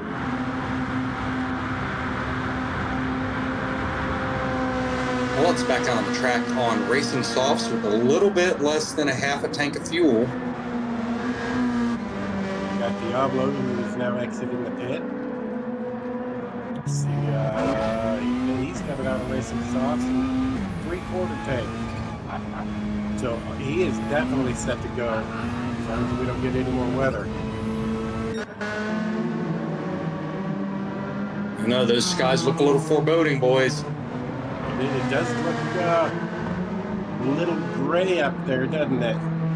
It does indeed. It's definitely not a red sky at night, sailor's delight thing. It's more like the inverse, you know, red sky at morning, sailors take warning.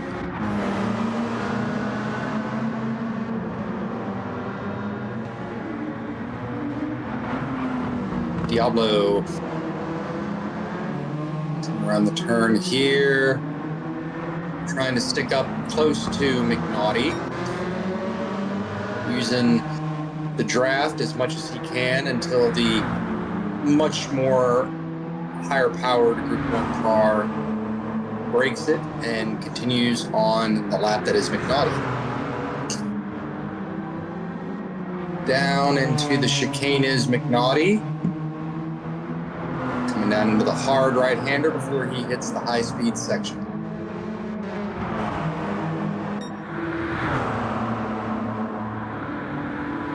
It's like he can see Hot Air now, and it's like he's pushing harder. He's now down under 3.5 seconds. Yes. A couple more laps before he has to get tired to fuel. So look at how dark that track is back there. You can't see anything. no, there are no overhead lights here. Oh my goodness. Gives you a whole lot more of a reason to respect some of these endurance drivers who, you know, do this. Or Right. especially the guys who do it at night. We got McNaughty coming around onto the front stretch here, and he is low on fuel, so I'd say maybe that's about 2 more laps worth of fuel until he and his tires are starting to die too. So in the next lap or two, you can really expect McNaughty to need to come in and get fuel and tires. I think you're going to see our Group 3 leader coming in this lap, Jorge. They're in P7. He's looking super low on fuel and tires now. Shaggy, they're in P2 in our Group 3. He's super low on fuel. 32 seconds behind Jorge right now.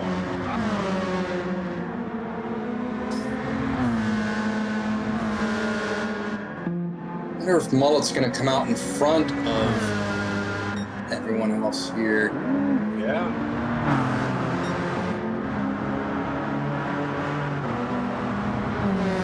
Well, it's going to be a close one for Jorge. He's going to short shift it for this rest of this lap because of how little fuel he has. Yeah, his B Pabst is into the pits. Yeah, he was super low on fuel. That's not surprising.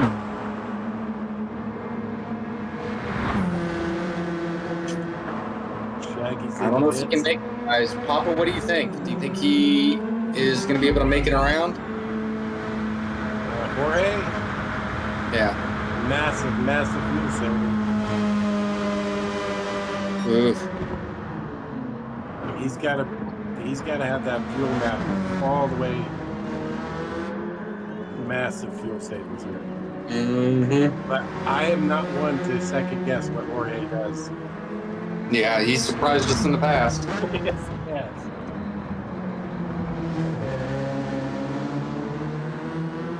We underestimate his power.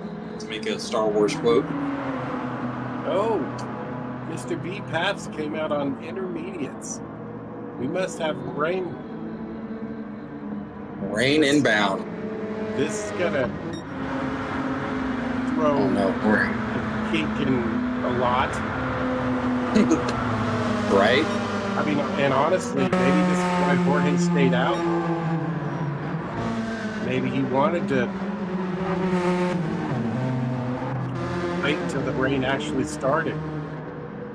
That's that would be a solid call. Wipers are not on the cars yet, but there's got to be something coming.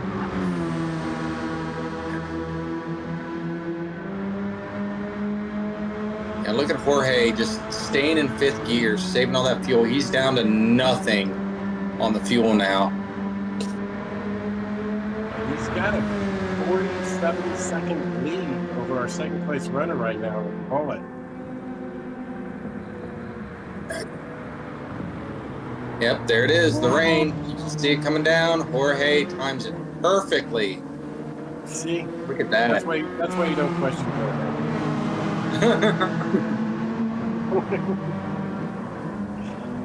Got a bunch of drivers coming in.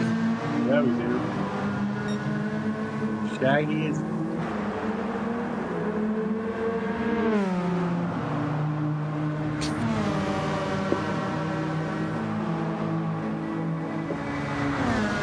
Got Mullet coming down here. He's going to have to come in. Everybody else is going to have to come in here soon to take on tires, rain tires. You know It's already what, though? starting to wet the track. It is getting wet, but not as fast as it did last time. Mm-hmm. Here comes Mullet. He's in.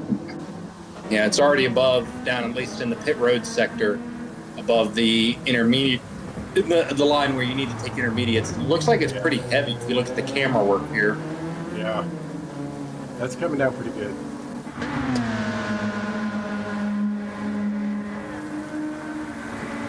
Shags is on intermediates.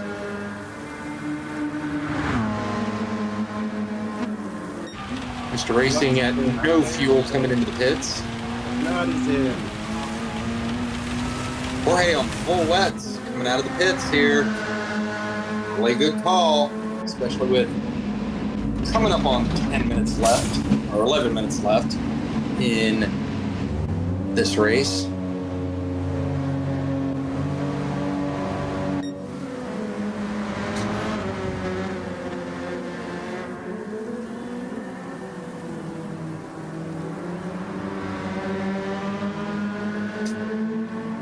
Less than 11 minutes to go in this Titanic battle. That's Titanic battle. Dragon is closing rapidly on Mullet. 1.7. That's for P2 in class, so Shaggy clipping those bollards on the intermediates. now if I'm Mullet, Shaggy is probably the last one I want behind me in the rain. Yeah, But, I've been in front of Shaggy before, and he's not afraid to let you know, like, hey, go faster or I'll move you. yeah, absolutely. But we did watch Mullet hold off Mr. Racing for multiple laps, so This will be a very interesting bout to watch here. yeah, Mullet's not one easily rattled. These two have actually been racing each other for who knows how long, at least for the life of GT7. Yeah, I've seen him stream time or two, and he likes to play mind games like I like every now and again, you know, kind of play peekaboo around the mirrors and like, oh, am I going? Oh, wait, what? Here we got Diablo Diablo and Better Dan. trying to get out of last place. Got Better Dan right in front of him. Hashtag not last race.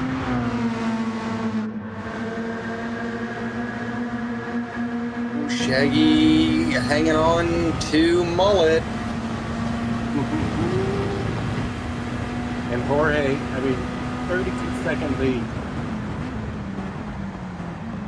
Think he gets caught? Think they catch him? You know, I don't think so.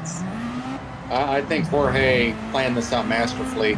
And, you know, this might be jumping the gun a bit, but I don't know if I want to pick Mullet or Jorge for my driver of the race. Just, you know, Mullet with his excellent defensive driving, or Jorge with his masterful strategy plan. I'm still debating. I'm just going to throw this out here. Track's already drying. Jorge's on those full wets. Ooh. Mullet and Shaggy on the intermediates. I don't know if they make up. I don't know if they can make up 32 seconds, but Looks like McNaughty had an incident a while back there. I don't know if we got a replay of it, but we'll see if we can. Yeah, we don't. We got some camera malfunctions. Yeah. But apparently McNaughty had a spin.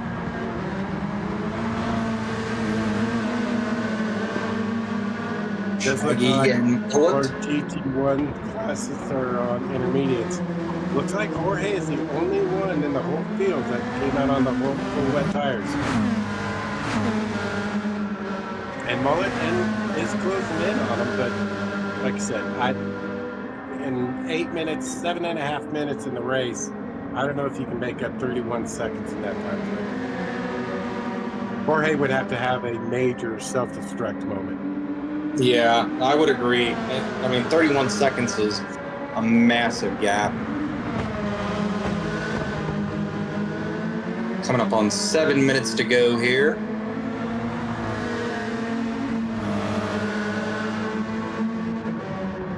Well, it's pulling away now that the track is drying out. Yeah, Shaggy was putting some major pressure on him while we had the wet track. Jorge in the pits. What? Okay, I did not see that coming.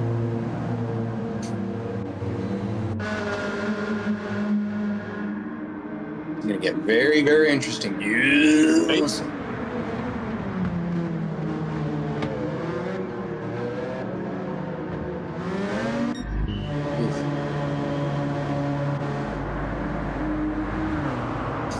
What a call. I'm sitting here trying to figure out why.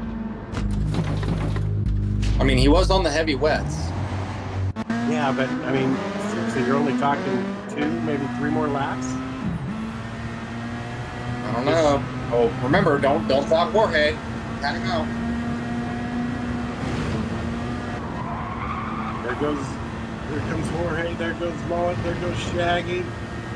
Jorge came out on the racing hards. Woo! This is gonna get good, y'all.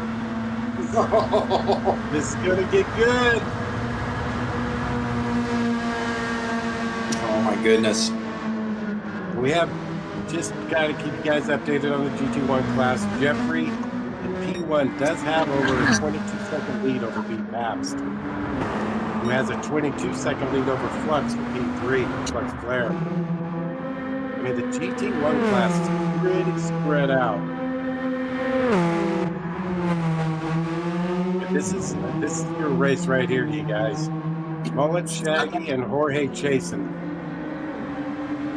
Yeah. Mish says, run, Shaggy and Mullet. Jorge is coming. Yeah. Run, suckers, run! Jorge's coming rapidly, too. I mean, he's only 3 seconds behind Shaggy now. Oh, my Lord. Shaggy keeping it about a second and a half behind Mullet. Jorge is now 2.5 seconds behind Shaggy.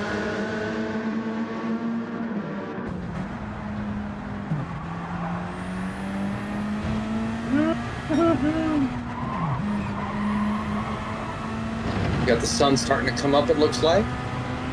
Once again, in this simulated, I'm assuming 48-hour race. 48 hours of Spa. There's only 4 minutes left in this race, and we only got 2 laps to go, and this race is over.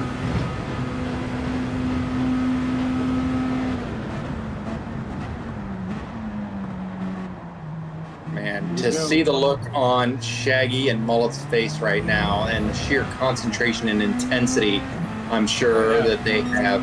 On all 3 of these drivers. Yeah, and Jorge.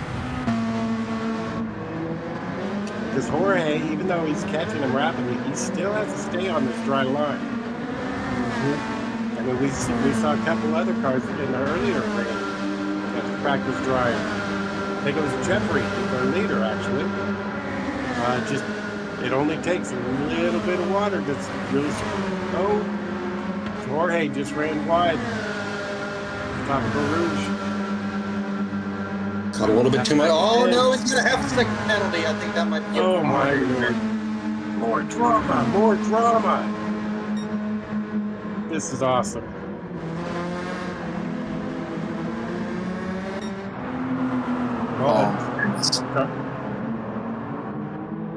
Looks like McNaughty's starting to catch up to hot air.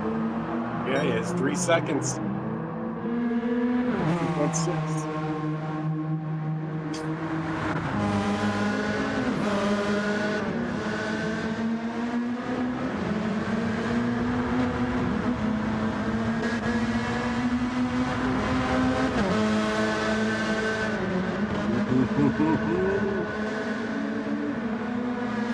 So Jorge is within 1 second, but he has a half a second penalty. He's going to have about 1 lap. 4 tenths.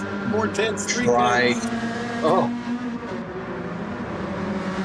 Oh, man. 1 lap. Does he push? Knowing he's got a half-second penalty, does he push it or just stay patient? I think he's got the pace. Just be patient. But he's...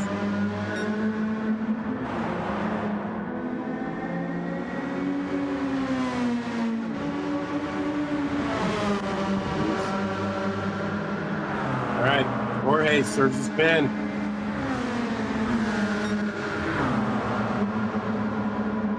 Oh, this is going to throw a whole nother wrench into the works. We've got a Group 1 driver coming up on these Group 3 leaders. Gets by Jorge. Coming up on Shaggy. Oh, was there a little contact there? Now he's got to run down Mr. Mullet. They get by him before. Oh my Lord, he's going to get him right. This is going to be. Oh, be patient, Jeffrey. Be patient. You got a 22-second lead. There you go. Way to go. Way to go, Jeffrey. Great ball. And power's down. All right. Mullet. 3-second lead over Shaggy, who is getting passed by Jorge as we speak. Oh! Now, Jorge, he's got 3/4 of a lap. 3 seconds to catch him. Can he get there? What do you think, Chuck? Is he going to get him? I really don't know. I'm nail biting here. We got 30 seconds left here. And, Casual gets wide.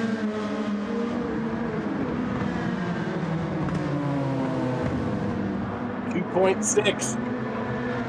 2.5. Oh, this is going to be so close. Oh, my goodness. Oh, don't get in the water. Oh, God, that made me nervous. Oh, my Lanta, to quote our good friend and yours, Theo. Oh, here comes Mr. Casual. He's got to get by Jorge. Oh, no. Jorge went wide. Jorge's wide. Oh, my God, on those racing tires. That may have saved Mullet, though.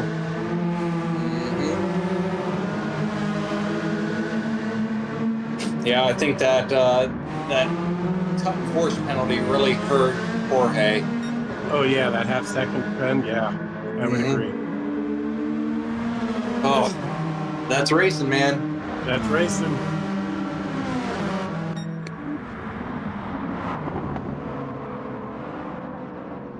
Here comes Jeffrey across the line as our Group 1 winner. Congratulations, Jeffrey. Mullet has a nice easy cruise, and he is going to cross the line as our Group 3 winner. Wow, what drama. Shaggy P3. Congratulations to our Group 3 podium. We got Paps just across the P2 for Group 2 or Group 1. And Flux still for our P3 is 25 seconds behind Paps. So Mr. Racing coming across. One time Mr. Racing went battle for a win. Good comes across P4. Here comes Flux taking the final podium spot in the GT1 class. What freaking drama. Better Dan. Making it exciting. His last lap. Got in a little deep there. Wow. Wow, you guys. Hot air insane. McNaughty, I think, is in fuel save mode. If he's not out of fuel. No, he's still got a sliver left. He's on fumes. He is 85 miles an hour in a GT1 car. He's Oh, yeah, he might be out. It might be just like a weird... yeah, milking it for screen time. That's what he's doing. Yeah, it might be a weird disconnect between the telemetry in the car itself versus what we can see, because from what I can see, he still has a little bit of fuel left, but... That's what it looks like to me, too, but who knows? He's coming around the final chicane, going to the pits.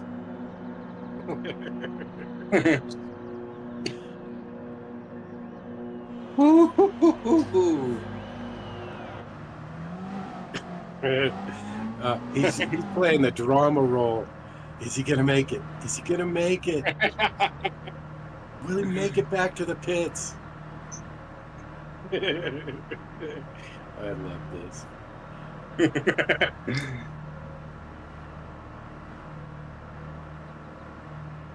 3 miles an hour, slowly coasting down what hill there is. Oh, it's oh. Oh, we got a little boost. He's up to 5, 6 miles an hour, 7, 8, 10, 12, 15, 7. There we go. Oh, my goodness. Guys, that was an awesome finish to the race. Awesome finish to the race. Yeah, congratulations to Jeffrey. Absolutely. Even after he had that spin early on, he came back and won that thing pretty handily too. Papa, you want to take us through the results of this race? I can absolutely do that. Honored to. We have for GT1 class, Jeffrey P1. Congratulations. Mr. B Paps with the P2 and Flux Flare rounding out their podium in GT1. Then we have P4 is NVR Hot Air. P5, Mr. McNaughty, making it drama to the end. And Mr. Casual, P6. Alrighty.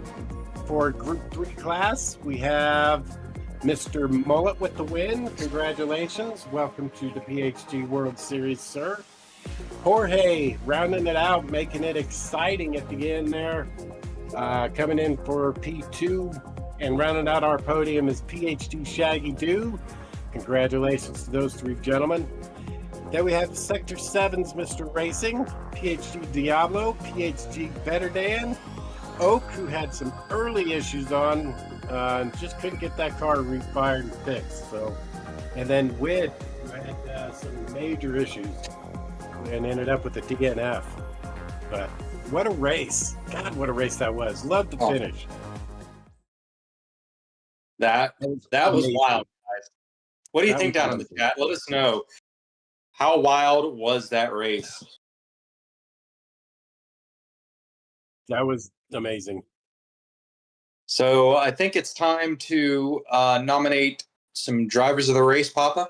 I think my driver of the race is going to have to be Mullet, not only because he won, but because of his masterclass in defense with a harder tire, or with the slower tire as compared to a lot of the drivers behind him. So that's going to be my nomination for driver of the race, not only because he won, but it's probably one of the reasons why he won is because he's so good at defending his position. Yeah, he did really, really, really well. I agree. That whole mid section for laps, he was holding off Mr. Racing. So, yeah, good choice. I'm going to go with Jeffrey. Pretty dominant win in the GT1 class, even after having the spin early on as the track was drying out from the first rainstorm. And the pit calls, the pit strats just, it got him the win. I mean, over 20 seconds. You can't deny that. So I'm going with Jeffrey. All right. Well, we are going to take a short break, folks, while we get the grid reset for Split 3 for another hour and a half of action-packed We're going to do it all over. racing at Spa. It's not over yet, Snake! Run that back. We'll see y'all here in a few. We're going to take a quick break, and we will be right back. Stay right where you are. Be right back, don't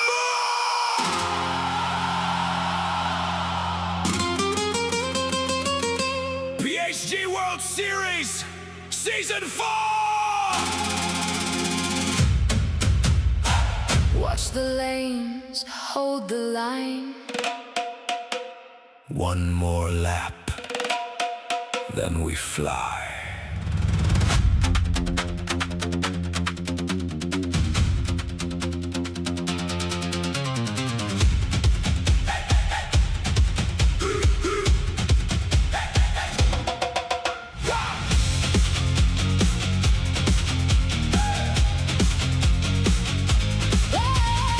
Engines fading in the hall, hands still shaking from the call.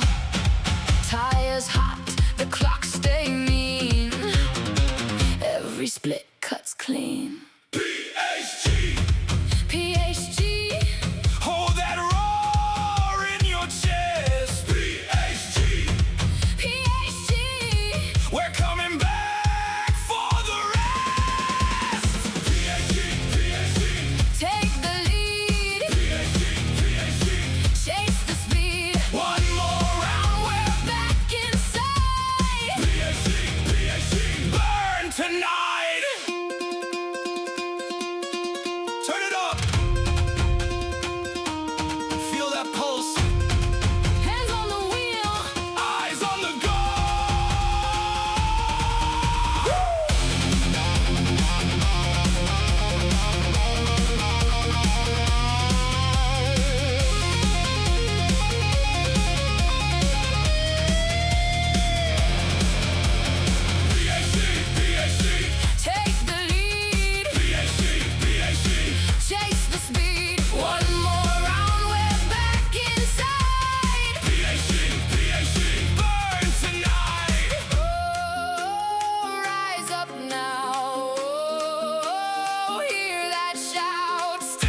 and thunder, side by side. PHG keeps the fire alive.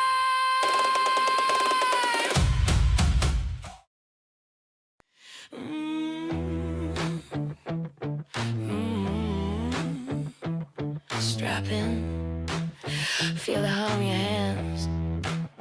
This is 4D. Heat on my palms, grip locked, heart racing. Shoes hit the pedal, whole room shaking. Jersey on my back, hair pulled low and blazing. Every turn I take, got the ghosts I'm chasing.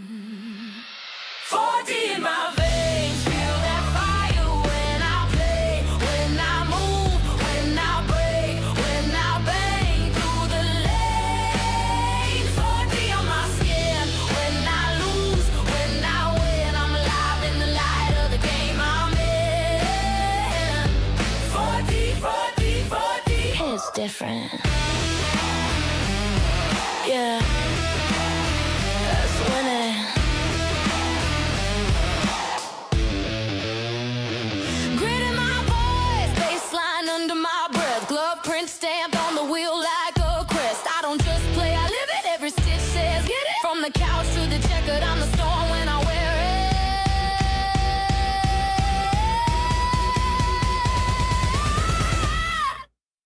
4D in my veins.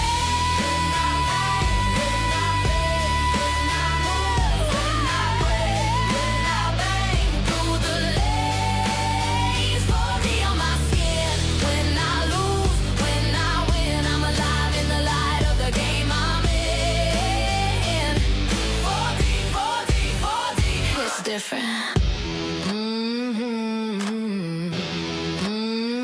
It's different.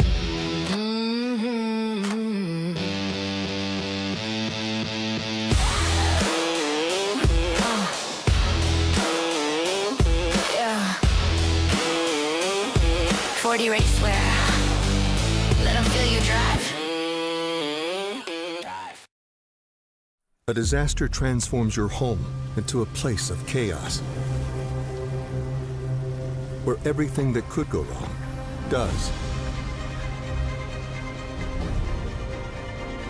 This is the world of Paul Davis Restoration, where our experts are ready, trained, and equipped to restore your home, to make things right. Paul Davis Property Restoration Experts. When things go wrong, we do what's right. Be right back, don't move!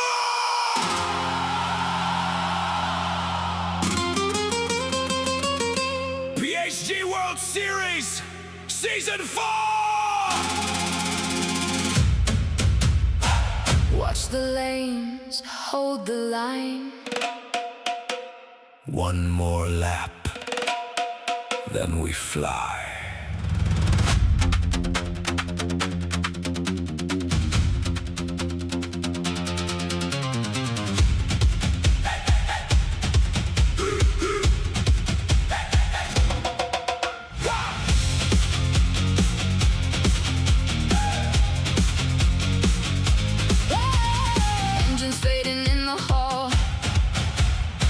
Still shaking from the call.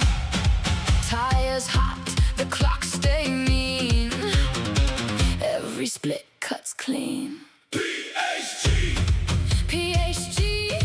Hold that roar in your chest. PHG!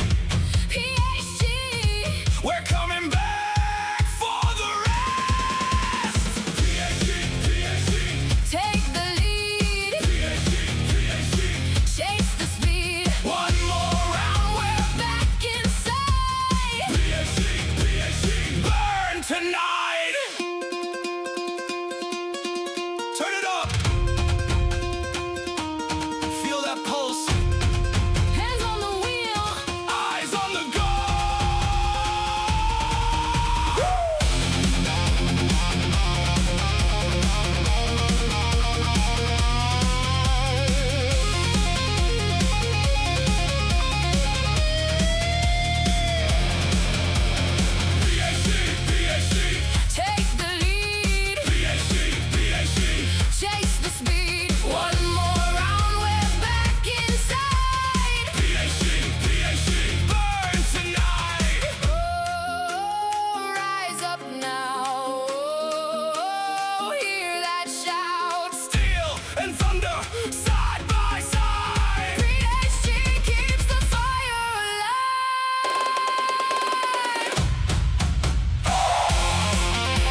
tonight.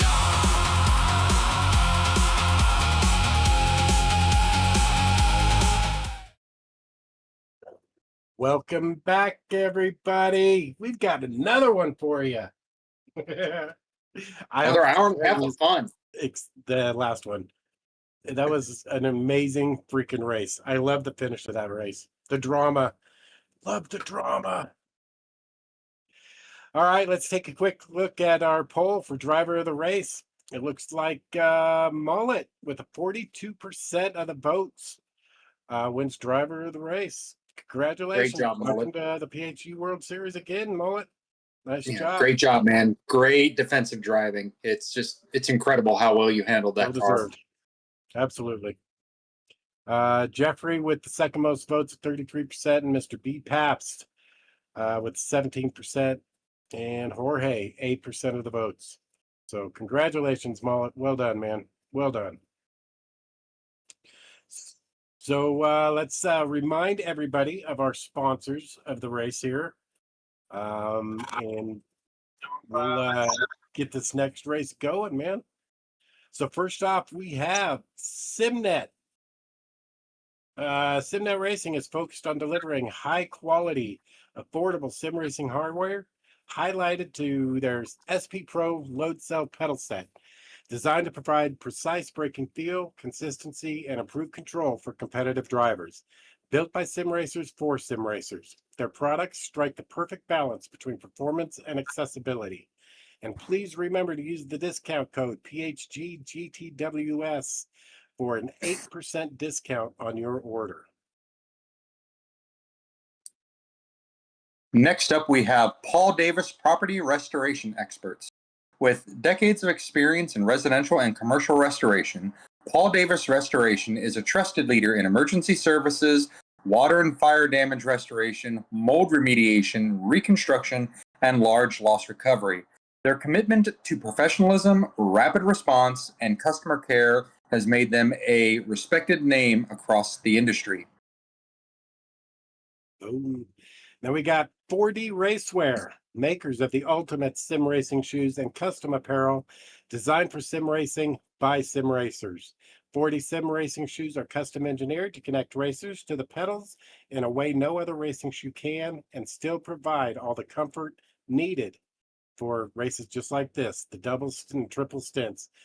Visit 4dracewear.com and check out the original racing gloves for your feet. Use discount code Salamander10X for a 10% discount at checkout. And once again, last but definitely not least, we have MZW.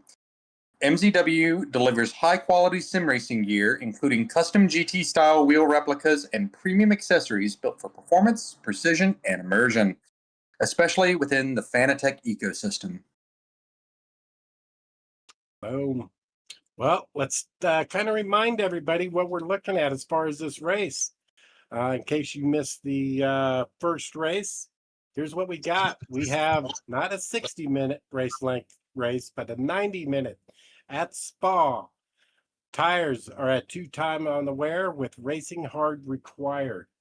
All the other tires are available, but you must run at least one stint on those racing hards. Our fuel consumption is set at 2x with a 3 liter per second refuel rate, so pretty slow. Cars we're using are the GT1 and the GT3, with it being a mixed class racing, but all the cars on track are French manufacturers, and we are at Spa. And we're going to see rain. We're going to see nighttime. We're going to see more rain and more nighttime. This is like a 48-hour race the way this thing worked out. So we've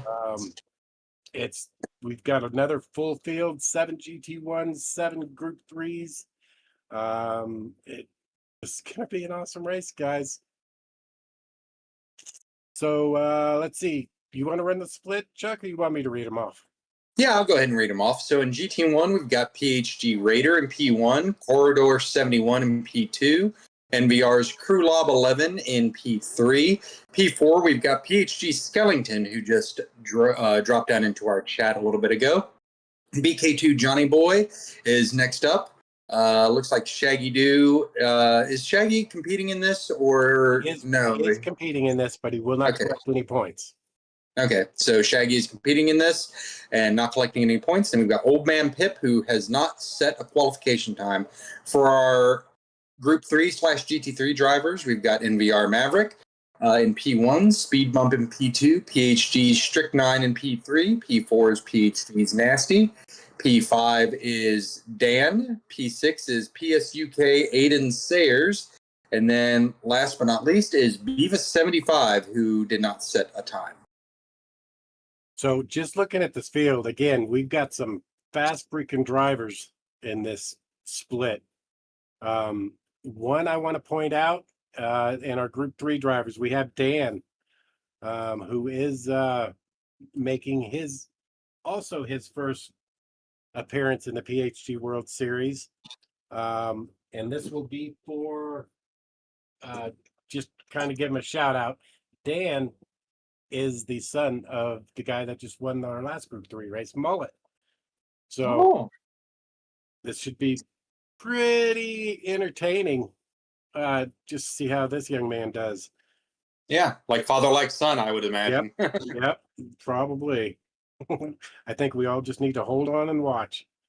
Yeah. Good. Yeah, hold on to your seats, folks, because if this is anything like the last race, it's definitely going to be entertaining. If anything, being up here in the booth, the group, the split one racers are fun to watch because they're the fastest drivers we have.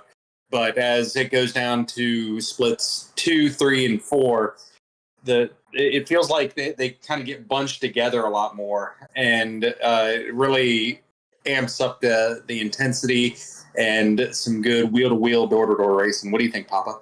Right, I totally agree with you. Totally agree. It's going to be, I mean, we're going to see everybody bunched up again at the beginning, obviously. About lap 9 or 10, you're going to see the Group 1 cars catch the Group 3 cars, start putting them a lap down. And then people are going to start their pits, and it's all going to get spread out. And wait for the end when they all come right back together. Like the yo-yo effect. It's freaking awesome the way it works. It's just amazing. Yeah. That's props to Shaggy for setting these up. Right? He's a genius for making these races the way he does. Don't say that out loud. Oh yeah, that's right. We can't let him know that. We can't let him know we appreciate all that he does. Oh no, man.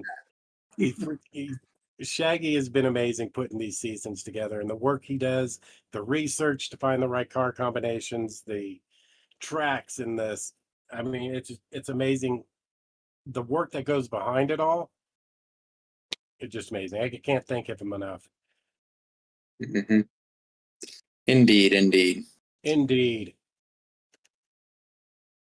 So while we are waiting for the race to start, let us know down in the chat, what did you guys think about the last race? What were some great moments that you think we should be talking about here and be discussing? I mean, there were so many. Right? Where do you start? So, strategy calls, door-to-door racing, bold moves. Yeah, and you guys, it makes it such a treat for me, and I'm assuming you pop up being up here in the booth. It's like actually being at the races almost, except without all the noise. Yes, exactly. And I'm glad I'm not on the track for this one. That was a lot of stress just watching it. So, yeah. Right. I know I can speak for myself as I've iterated time and time again, as I'm, I can be quick, but my shortfall is strategy calls, right? So this is where I would not do well in these kind of races, because I would like to have a crew chief up in my ear saying, okay, you need to pit here, or, hey, ease off the gas, ease off the aggression into these various turns. But this is just very indicative that these drivers are some of the best in Gran Turismo, because they don't need that feedback in their ear, right? Right. Well, and we had 14 different cars on the track, and I swear we saw 10 different strategies. So Mhm. it's too hard not to or to predict what people are thinking, because we're probably going to see 3 or 4 new ones that we didn't see last race. All right, here we go. Starting up Let's here. do this. Again, grid start. I always love trying to chop the tree on these, but that's an old drag racer in me. As we wait for them to go out, and the lights are out, and we are racing once again, folks, here at Spa in the 48-hour race, as we see Raider cheating as usual up here in first place. We had a Q who had a Back there. Looks like there's a little bit of problem with that. I didn't see anybody go too crazy, but it did look like it got hairy back there in Eau Rouge. Good launch from Raider, though. First chicane. Looking pretty good. Oh, yeah. Oh, speed bump. And he just had to spin. Might have had a little bit of help there. Oh, man. I don't know if we got a replay on. Well, yeah, I don't know if we're able to get a replay on that. We seem to be having some technical difficulties with our replay cameras, folks.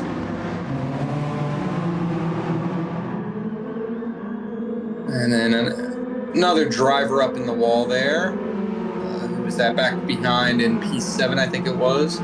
But Corridor in P4. Looks like that might have been Old Man Pip that had a little bit of issue up into the wall there. He's coming into the chicane here, coming up to the right-hander before the second high-speed section. The first one being after turn 1, leading up through Eau Rouge. Just kind of give you an update, Chuck. All our Group 1 cars started on racing hard tires, except for Shaggy Doo. He's on racing softs. Well, oh no, Shaggy going wide. A little bit, yeah. Expect We to see did. him start pushing for some of these positions up here. He's got a half-second penalty, but we've still got an hour and a half to race. Oh no, he's sideways. Oh, and Johnny Boy went a little wide with the pin.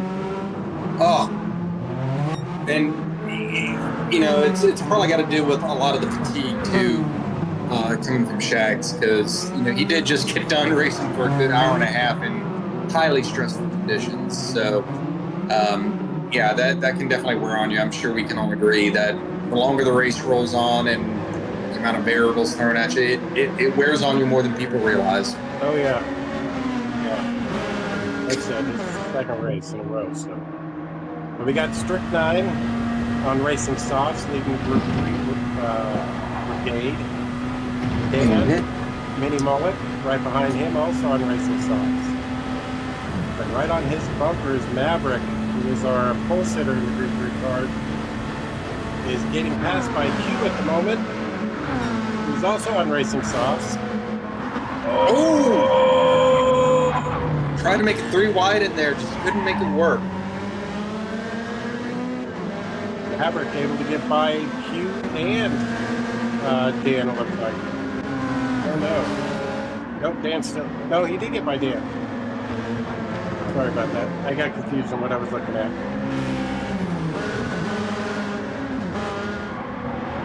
Pouring down into the downhill. Dan goes wide. See the tires are still a little bit hot from that last incident. Do we know how old Dan is? I don't know.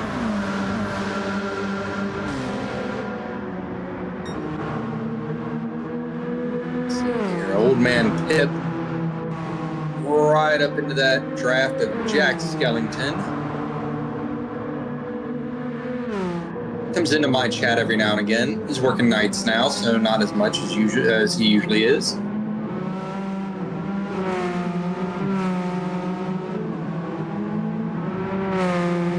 Nice looking Peugeot coming across the line.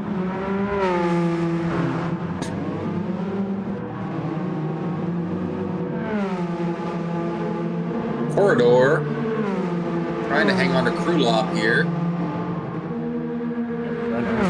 Got to within that second. So we got to at least pretty good. Down a couple of tenths.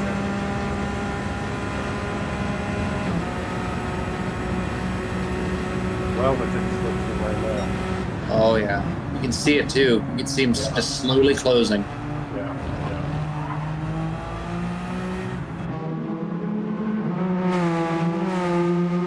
Through that first chicane into the downhill sector. Nice tight right-hander into a sharp left-hander here coming up. Right behind them, you have Old Man Pip starting to put a little bit of pressure on Mr. Jack Skellington for 4. And Shaggy, right behind them, driving his way back in after that spin. Driving himself back into this race. Almost racing. That does not surprise me. That does not surprise me at all.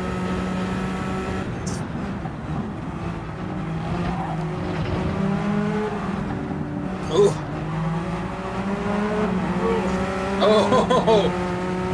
Oh. Shaggy using that minimal side draft. Oh, door to door. Door banging. Group 1 door banging. What a race.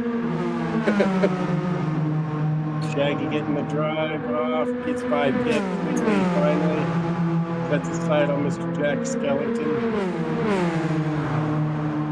This is what happens when you get a group of Americans behind Group 1 sports car racing cars, folks. You're not afraid to trade a little paint here and there as long as it's not overtly dirty. We do pride ourselves on clean racing here, but as I've always said, there's nothing wrong with it. That's my line. No, wait, that's my line. Shaggy on the inside line. Looks like Old Man Pip went wide. I think that was Old Man Pip. No, Somebody went Jack. wide. I'm not sure there was contact there. I think Jack was just getting out of the way. Now Pip is all over the back end of Mr. Jack Skellington again. Q looks like he went off track, but I don't know if that was netcode or if that was a mistake. Looked like it was netcode. In there. Dan must have had a little bit of an issue because he's now back behind the speed bump. Lost a little bit of time somewhere. But is closing back down on speed bump. Right in front of them, you have Beavis and Nasty. Go for the bumper. Now, is that a rendering thing, or is that paint scheme deliberately kind of blurred out?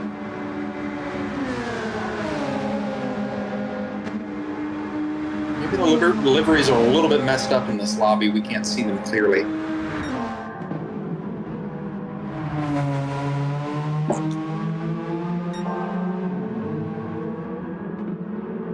Yeah.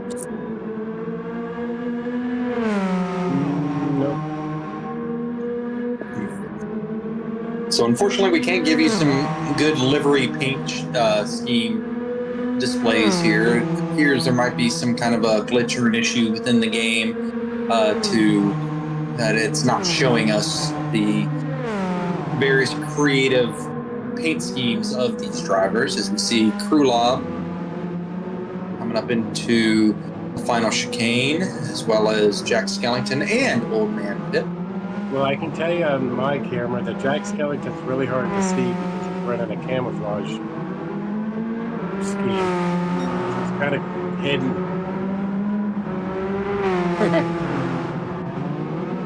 Fair enough. Shaggy running his traditional black and pink, his new Rainmaker decals.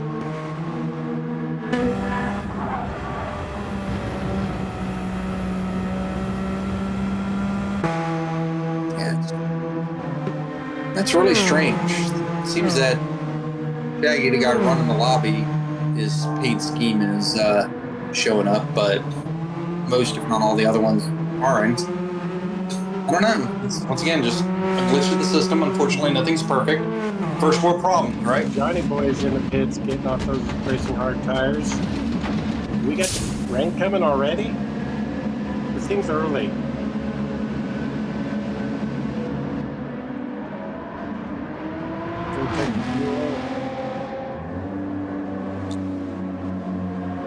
It's a little dicey there.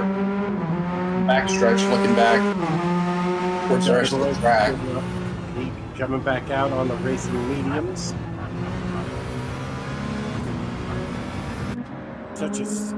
Oh, and he got a pit lane penalty. Oh no. So easy to get on some of these pit exits. Be careful.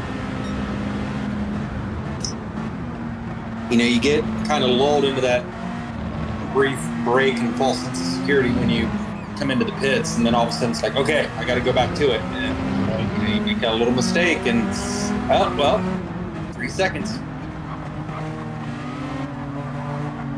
Johnny making his way past Q, who is our second place runner in the Group 3 cars with Strychnine. He's got a 4.5 second lead.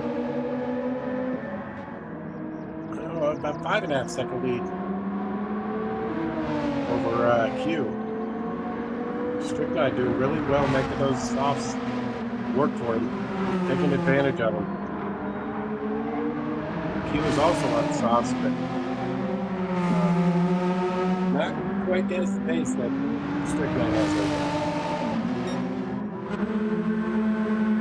now. Behind Strychnine, we have Maverick. Behind Q, we have Maverick, who's doing his darndest to hold on with those racing cards, keep up with those soft tire drivers. They're doing a really nice job, I might add.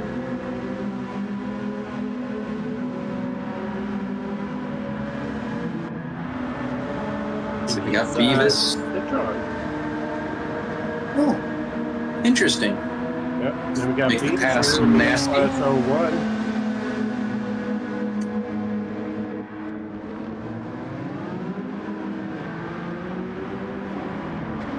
Running down through the gears, using first gear to rotate through that final chicane. Back on the power, using first gear to come out. Trying to stick on the tail of Beavis.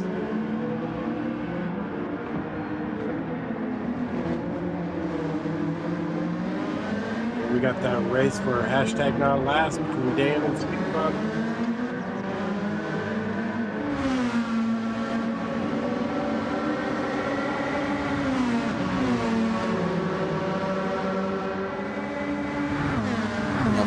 Into a Rouge here.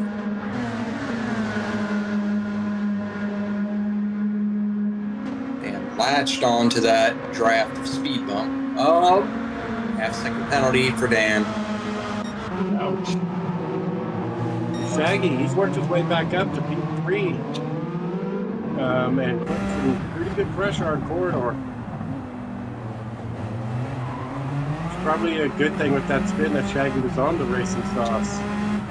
Just help him recover from that spin. So doing a really nice job recovering it. He is still over 7.5 seconds behind Raider, though, our third leader.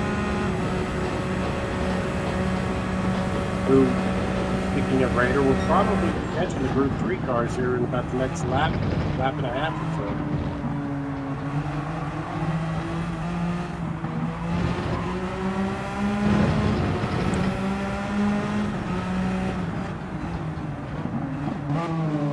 We see Shaggy coming down into the right-hander, starting the downhill sector of this track, and into the left-hander, right up the tailpipe of Corridor. Corridor's got to be feeling the pressure right now, even though it's earlier on in this race. We've still got a lot of race to run.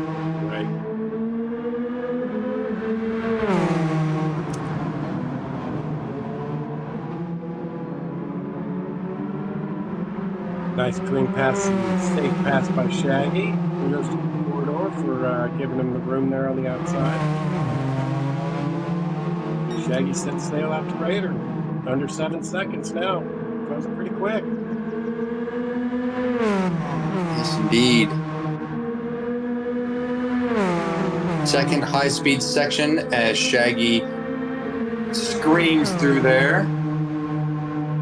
Again, you got to keep the speed up on these high downforce cars to get them to drive right. You use the air moving over the car to your advantage. It's just a whole different way of driving the car.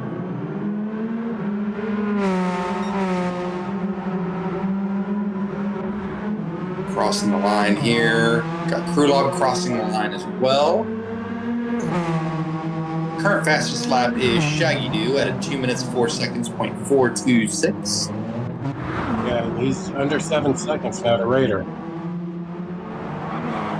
He's pushing.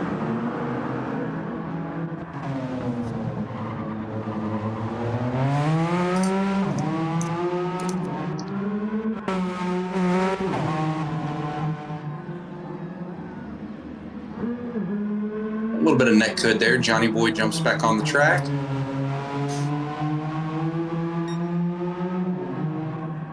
Then ducks down into the S's here, getting ready. Or, well, that's Strychnine now. Ducking into the S's and getting ready to come into the high-speed section, or the second high-speed section. Looking good. Oh, yeah. Q closing in from behind, desperately trying to hang on to or get to that slipstream. Now remind me, about how many seconds back does the slipstream work for usually? It's probably right about a second. I think it's like 1.2 or something like that. But it's different with each class, I think, though, too. Yeah. To be a fly on the wall to figure out, or just to hear how PD designs all this stuff. It'd be really cool to see how much thought and work goes into designing the physics of these cars and the physics of the air around them.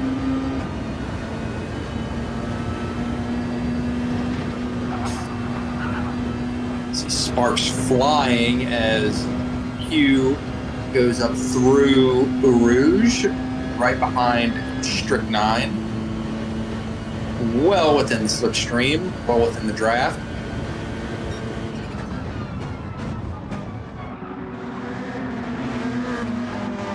Just hanging on to him, tight as glue.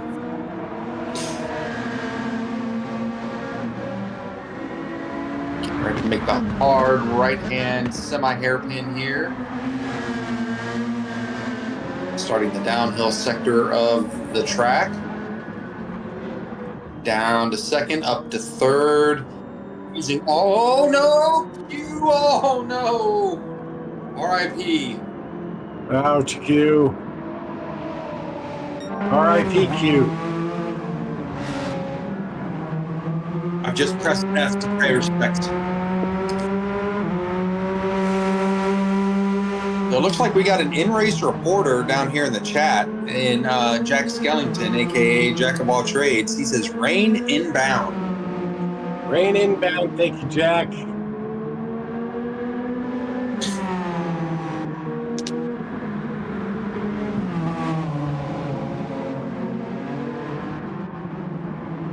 Things are gonna get real interesting here real soon. Right?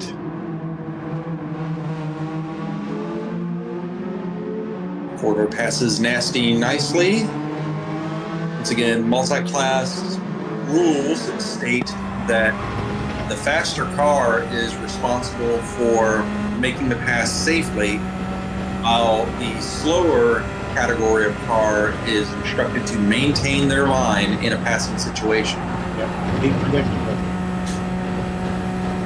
Don't do something sudden. Ooh, Krulov got a little bit out there in that AstroTurf. Looked like he got a little bit sideways, but he kept pointing the right direction. Through the final chicane here is this gaggle of cars.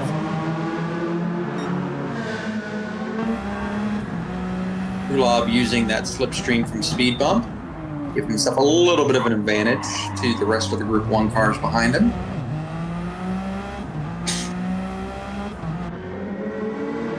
Warming up the gears as they approach the famous Eau Rouge. Maverick in the pits. Krulov looks like he might have gotten a little wide there. Guessing this is where our rain is inbound. Guessing Maverick's going to come out on some intermediate splits. coming out of the pits now. Got the little gyro cam going on. This is always a cool view here. Maverick getting a little squirrely coming out of the pits. No pin though. Oh, windshield wipers were on. Here comes the rain. Here comes rain. That's probably perfect timing for Johnny. Oh, yeah. This is his second pit though. You already see he's already 56.5 seconds behind Jack Skellington. But he has already done his stint on the Racing Hard, so who knows what kind of strats these guys got going on.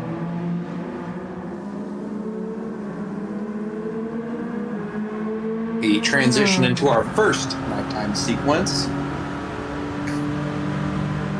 I think that's very interesting that we're kind of set up on almost a 48-hour schedule here. I wonder if anybody's ever done that before, or is PHG the first ones to host a 48-hour race with rain?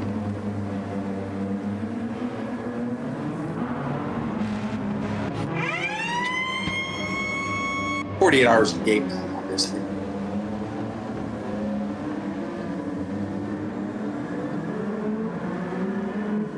A bunch of guys pouring down the road. Is Johnny Boy still? He's on his intermediates now. Yeah, we have another in-race report from Johnny Boy himself. He says he's trash on his controller now. He's practicing with his new wheel. He's made the transition, and now he can't race on his controller. Yeah, I know those feels, man. I Right? couldn't go back to a controller after I've been on the wheel for several years now. I couldn't make the transition back.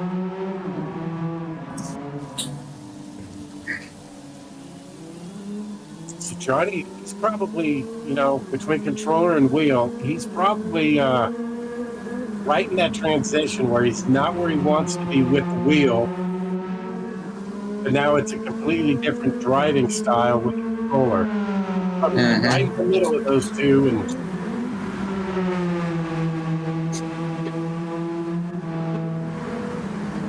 yeah, I remember those days. Oh, Q's the Group 3 leader, but he gets crooked. Oh.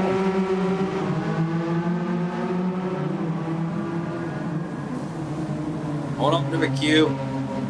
This is just like it was last time. Is that judgment call? There's Shaggy. Shaggy is all over the back end of Raider now for the lead. What a recovery from Shaggy. Our resident alien. You made the pass in the pits over Stricknine. Looks like it was fuel. Stricknine has a fuel tank, full tank of fuel. It doesn't look like Q took any fuel. Tires only. So he's got a 9-second lead over Stricknine. That was a really nice jump in time gain for Q there. Now he's just got to hold on.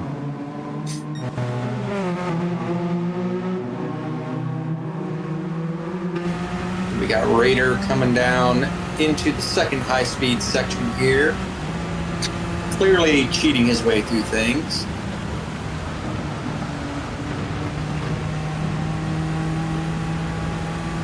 Into the final chicane is Raider, followed closely by Shaggy Doo, our competition director. I do want to point out too, Raider isn't actually cheating. That's a little it's an inside joke. Inside joke with him, yeah. Yeah, it was him, and who else was it that we also said was a cheater? Root. Who was it? I'm sorry. Root, yeah, Root. So for those of you who might be new here, it's an inside joke. They don't cheat. We're just funning about. It's an inside joke. Y'all, please. Oh, Shaggy, I think you missed that. second corner coming out of top of the roof. Oh, he did. He got the pin. Ouch. Ooh. Yeah. Eau Rouge can be a my very Lord, tough he's all mistress. All over the back of the grader, though. Oh, my Lord. Such tight racing in bad conditions. Oof. This is perfect conditions for Shaggy, though. He loves this stuff. Shaggy loves the rain, yeah.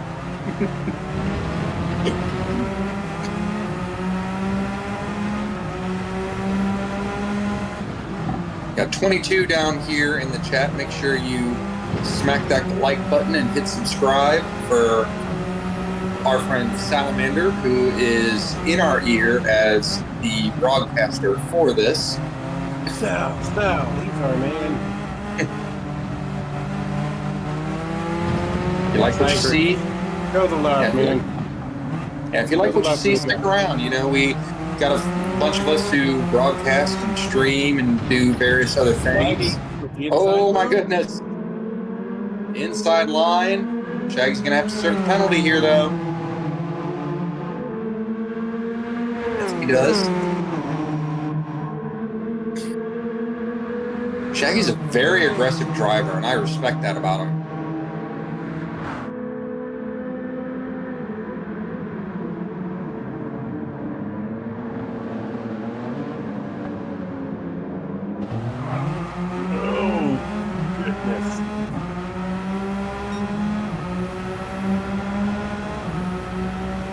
How old this is, but Jack Skellington says just made it to pits before the rain. Yeah, that was a couple laps ago. Was it? I just now happened to look down at the chat. Q still holding the Group 3 lead with 7.5 seconds over Maverick here now. Maverick's gotten by Strychnine. But is Maverick inverted? If you know, you know. If you know, you know. Nasty in P12 is putting a bunch of pressure over on Speed Bump for P11.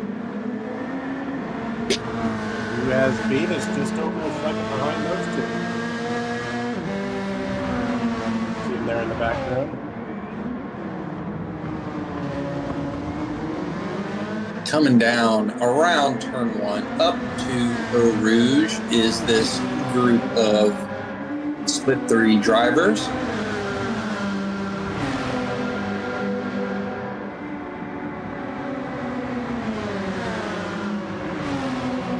Very tricky to handle under any circumstances, especially when it's wet. Yep. Might just keep you all updated while we were all watching this race. Shaggy did get back by Raider. Now has almost a 2-second lead over him. And there you go.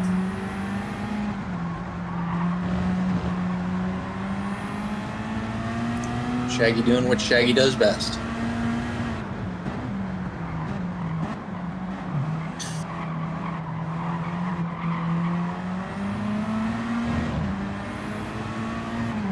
Shaggy just ran a little wide.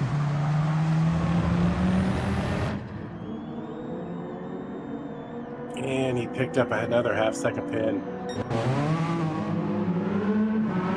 Still pulling away from Raider.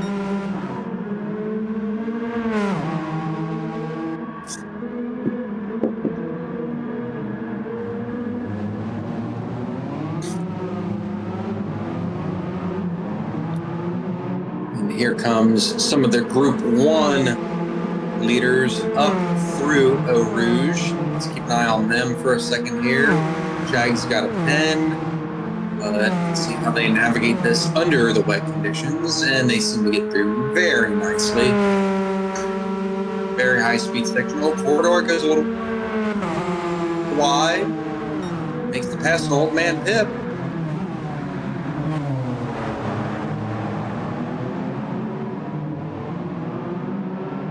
That first chicane very nicely and powering down into the downhill sector.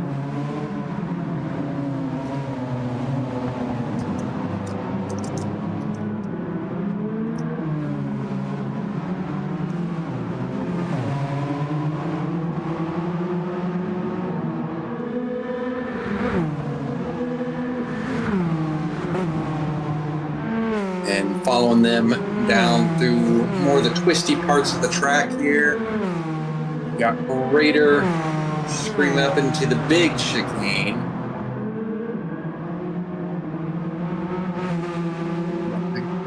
Left. So we got, what, I think 30 minutes of race. Is it time for it? Crank it up? I think so. What do you think, Chuck? Let's do it. I'd love to start with this.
We are back, folks.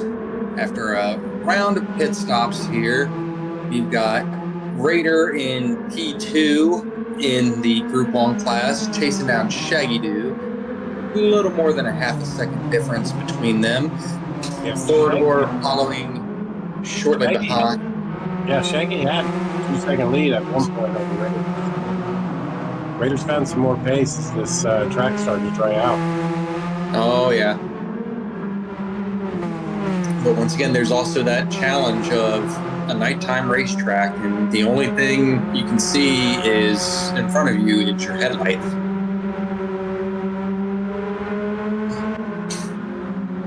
That's got to be a really good, big skill check when you know, especially with Group 1 cars, with how fast they are. Right. You don't have the full visibility of the track in front of you. You just have to react to what your headlights can see. We've almost got a 4-car battle here for the lead. Because Old Man Pip and Corridor have now joined these two up front.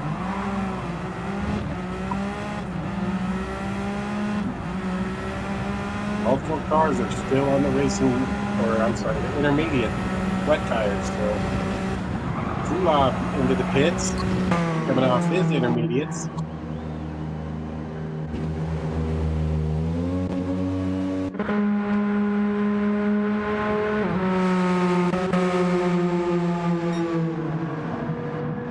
Here, coming off of the first high-speed sector here into the first chicane is Raider. Once again, Shaggy did make the pass. Raider is hanging on to Shaggy's bumper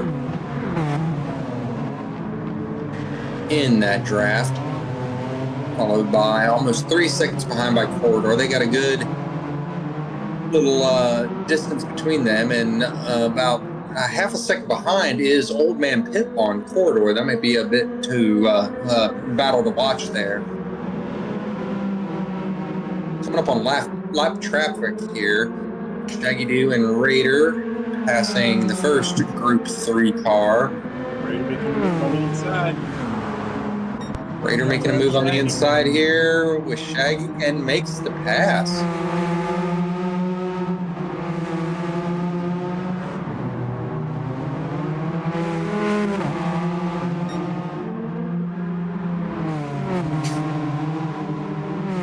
Oh, Shaggy going a wee bit wide there. A little bit.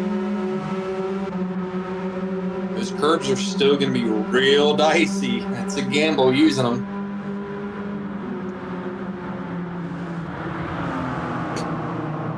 Man, Pip seems to have fallen back from Corridor, but he seems to be closing the gap again a little bit here. Corridor one wide. Nope. Shaggy into the pits. Shaggy ducks into the pits.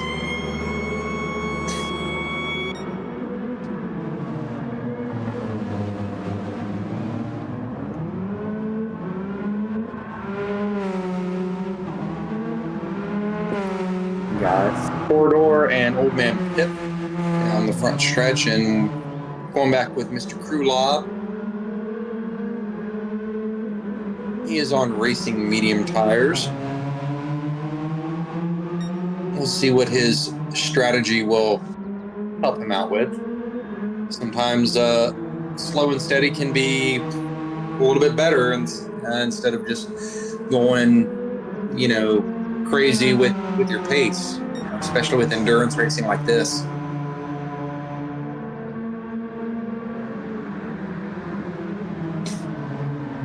Not slow and steady, but steady. You know what I mean. We have Q back in P8, our Group 3 leader.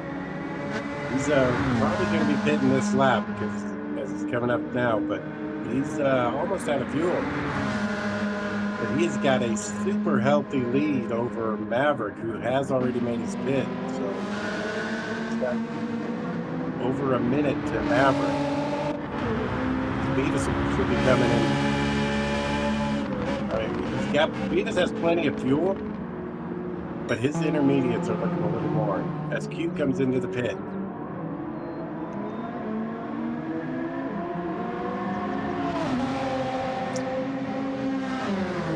Some Beavis in this high-speed sector. You're approaching the final chicane. Doesn't look like he's hunting the wet like McNaughty was in the last race. I'm guilty of that too. It just feels so antithetical to me. Beavis into the pits. Yep. Beavis is in the pits. Don't know if he's going to take on some nachos for fuel.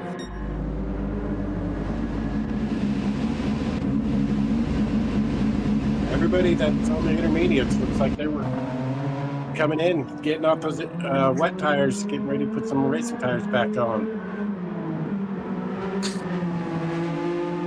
see where Maverick falls out with Q and Beavis here.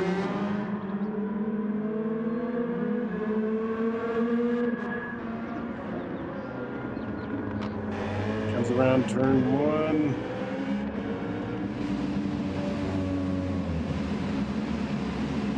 Q is now in the pits. It's going to be close. Looks like Maverick's going to take him, though. Maverick's going to take our lead. Have takes the. He's closing rapidly on Q. Oh no, that wasn't Q coming out of the pits. Sorry, my fault. It was Johnny Boy I saw, who did get a 3-second pin. It is so sketchy coming out of that pit lane. With the Oh yeah.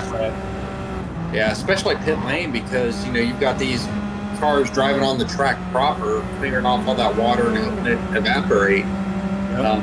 Ooh, that was a call by Shaggy, but oh no, Shaggy off into the grass. I don't know if Beavis made a sudden move there, but definitely for Shaggy off track to the left side. Wow. That wasn't cool, Beavis. At least Shaggy was able to keep it straight, but that definitely put Corridor all over the back end of Shaggy. Like Shag's got some front end damage, but it's already been repaired. And knowing his skill behind the wheel, that is not going to be an issue with him. He knows how to deal with it. Corridor is on mediums and Shaggy is on hards, so we might be seeing a repeat battle like we did in the Group 3 class in the last race here between Shaggy and Corridor. That was a good battle. Oh yeah. It's the same thing. Maverick, Group 3 leader, does have a 10.5 second lead over Q right now. But Maverick is on the racing mediums and Q is on the racing softs. Damn. Just missed the final chicane. Got the racing hards and he's out there trying to get his car going again. Finally gets it back on track and it's back underway.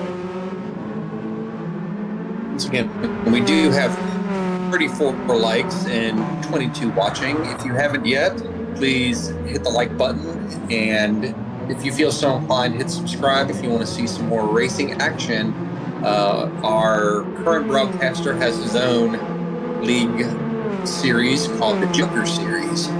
And definitely a very entertaining and unique take on league racing. So if you want to see some more good league racing, hit the like button and subscribe as Maverick goes off into the gravel, into the kitty litter. That's our leader. We should be starting to see his delta come down a little bit. Well, it came down a lot, at least half. Ooh. 4.5 seconds behind now. 4.32. Q's like, do that again, do that again. Okay, maybe Q isn't. I would be though.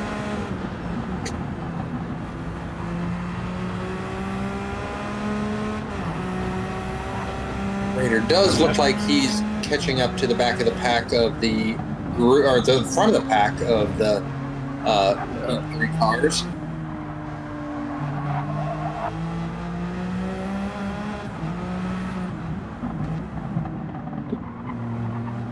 And to the inside, nice clean pass. Somebody playing very nicely as they go to the second high-speed section, seeking out the dry portions of the track.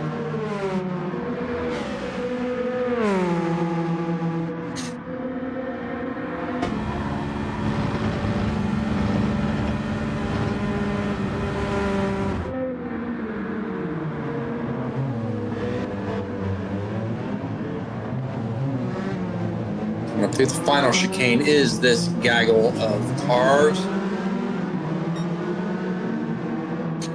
Blue flag waving Wow. to signify to the He's having all slower. kinds of issues. Oh, 3. He is suddenly. tell us. Yeah, tell us about it, Pops. I just caught the end of it coming through the last chicane. He was all kinds of sideways, but something happened before that because he was already 12 seconds behind Shaggy. So he had some major issue somewhere. Oof. So we can see if you look closely on the sides of the track, we have our marbles building up around the apexes on the inside and outside.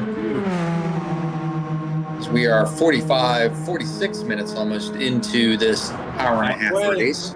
Halfway.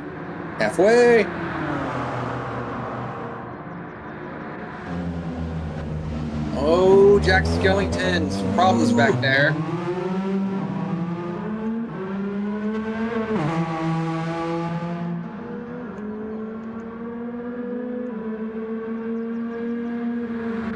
Looks like there's another problem somewhere on the track. Yellow flag. That would be P14. P14. Yeah.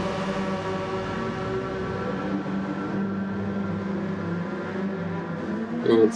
And it's so easy to get things wrong there. If you don't hit it just so, then, you know, if you hit it too slow, then the cars behind you are going to rip past you. But if you hit it too fast and you don't time it right, then you're going to be off and into the shadow realm. Right. So Eau Rouge is definitely a very key corner on this track. Like Davis in 12 had some sort of issue. He just got passed by Nasty.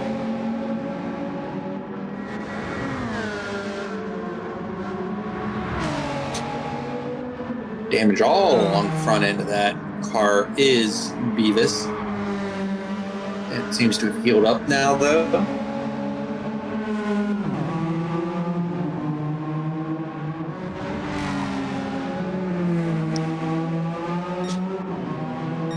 Screaming around through the high-speed section they are. The second high-speed section.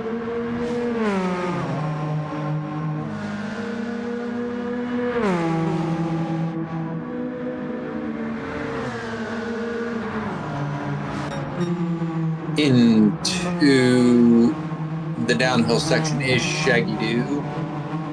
Trying to catch up to Raider. Got a comfortable gap of 10 seconds behind or in front of Core. Oh, there you go. Shaggy makes an authoritative pass. Authoritative. Yeah. Not sure what happened to Raider there, but yeah, Shaggy's thankful. Got by him clean and kept on trucking. He says, I'll take that position. Thank you very much. Right? Shaggy being on the racing hards again is now being chased by Raider on the racing medium. So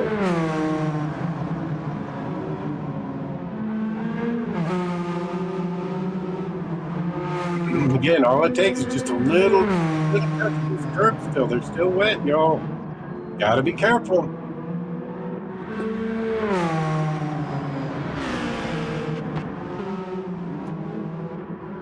Oh, Johnny. Down the Oh, no.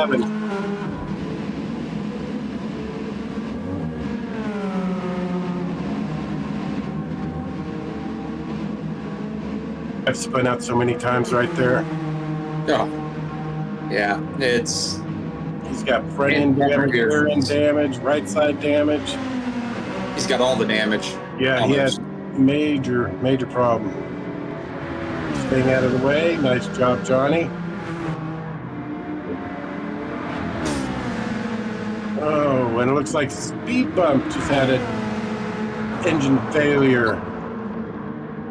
Oh, no. He'll be recording his DNF. Sorry to see that happen.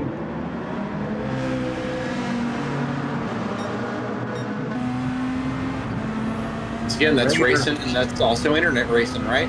Yep. Raider P2 going back by Shaggy. Right at the end of the, what is it, the Kittle Straight? Into the chicane. Nice pass.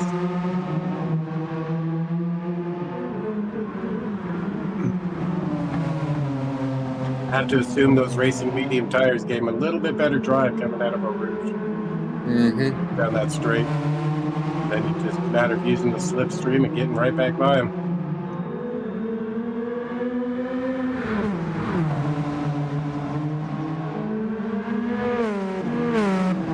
Things are a little spread out right now, but as we saw in the first race, we know that's not going to last. Yeah, especially when the next night cycle and rain cycle hits. Yeah.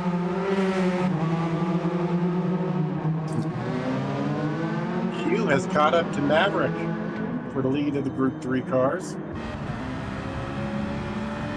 Oh, I don't know if... Oh, no! Little He's wide. behind you. Strychnine.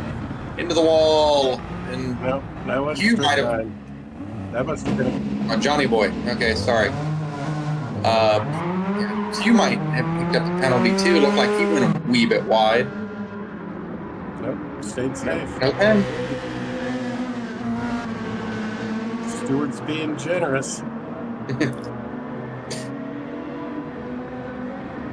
So we do have Q is on the racing soft, so it makes sense that he's able to close in and keep up with Maverick.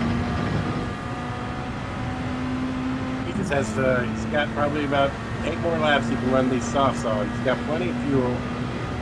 So he's got to make this work. He's got to get by him quick and start pulling away.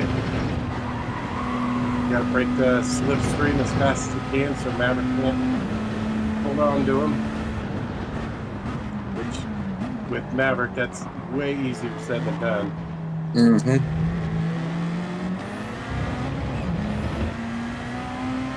As they come across the line, going into turn 1. Down through the gears into first gear for that rotation. And hard on the gas in first gear, running up through them, up to, once again, the notorious Eau Rouge. She is a fickle mistress. Good run. Good stayed in Maverick's split. Should be all over his bumper by the time they get to the I'm curious as to what the moisture level is on those wetter sections of the track. Can't be much. Everything's been kind of turned off. Whoa! Oh, the heck was that? What's going on there? I can't believe he didn't hit anybody. Johnny Netco? Boy coming through.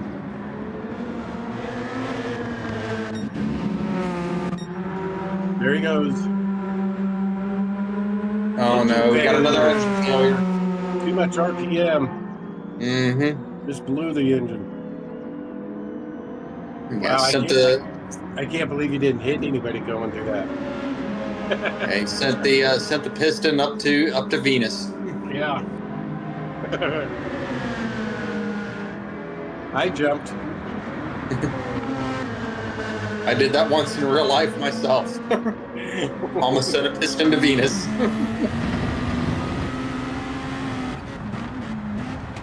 All right, Raider up in our leader. Oh, what do we got here? You running down Maverick. Right up in the closest draft you can. Gives them a little bump. They're working together. All right. Bump drafting. I mean, they We're got okay with that here in the PHG World Series. 28-second lead over P3 Strychnine, so they're doing something right. Looking on the outside.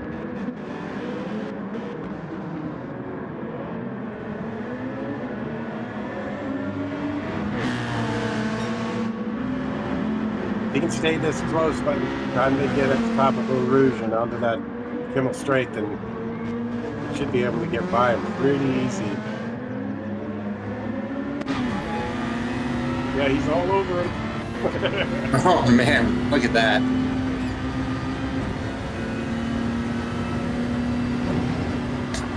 Up through Eau Rouge. Goodness.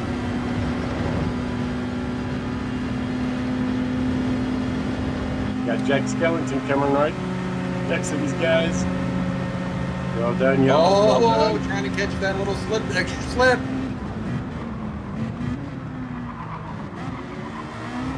Oh, he's into the wet. No, hold on, hold on.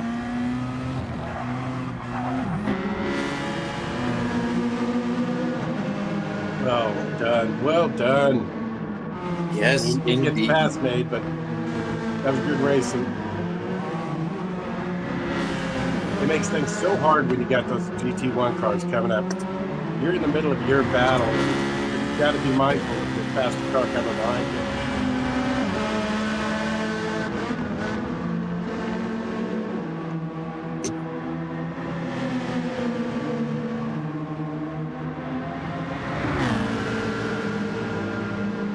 Oh, look at this. Look at this.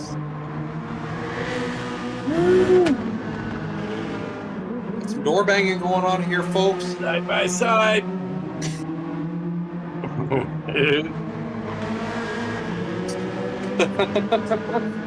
Come on, Q.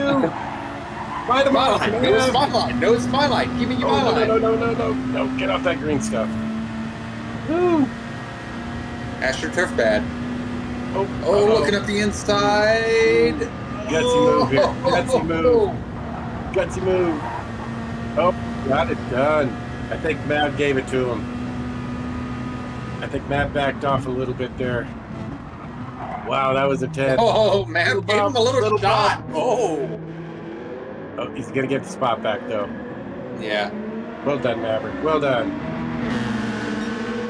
Okay, that's a cool-looking car right there.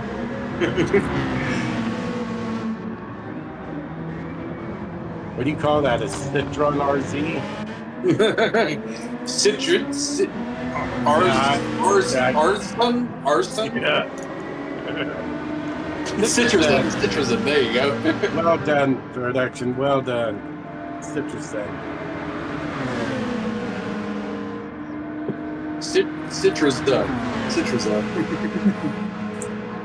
So we have Beavis back in P11, who is recaught nasty. We're a second behind them, closing. Got that RSO1 moving.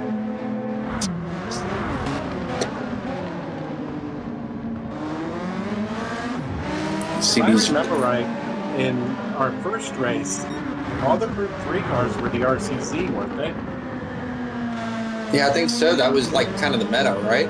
Yeah, I think this is our first race that we're getting to see the Citroen and the RSO1, so. All right, so we're going to run through the field here real quick. In first place in the Group 1 class, we've got PHG Raider. And in P2, we've got Shaggy Doo. P3, we've got Corridor. Who is closing on Shaggy? Or we've got Crew Lob. P5, we've got Old Man Pip. P6, we have Jack Skellington. Starting off our Group 3 class, we've got Q in first place in the Group 3 class.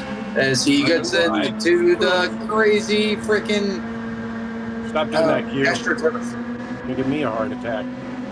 Yeah, MVR Maverick is P2 in Group 3. P3 in Group 3 is Strychnine. P4 is PHG's Nasty. P5 is Beavis. Beavis. You got Raider, the leader. Look at that. Look at this craziness. Oof. Oof. Then we've got, and then we've got Dan rounding out the field in the Group 3 class. Hey, okay, so with Dan here, I gotta hand it to him. He's not having the race that his dad did. But you know what? He's gaining all kinds of experience. Hopefully he's still having a good time and not getting too frustrated. I've seen him spin a couple times. So hands up, thumbs up, big clap, PhD style to this young man. Keep it going, man. Keep it going. You got a great teacher there beside you, so well done, Dan. Well done. Yes, indeed.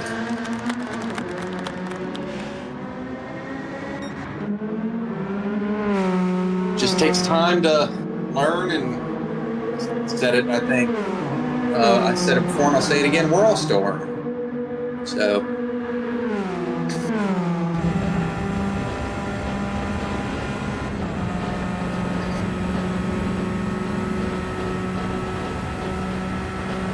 See, we got Corridor screaming after Eau Rouge down into the first chicane, trying to catch up to Shags.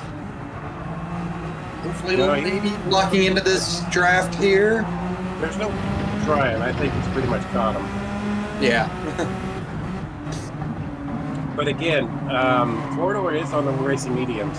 Shaggy's still on those racing hards, so. Yeah, I think we might see a repeat of the last battle we saw. Of hards versus mediums. Yep.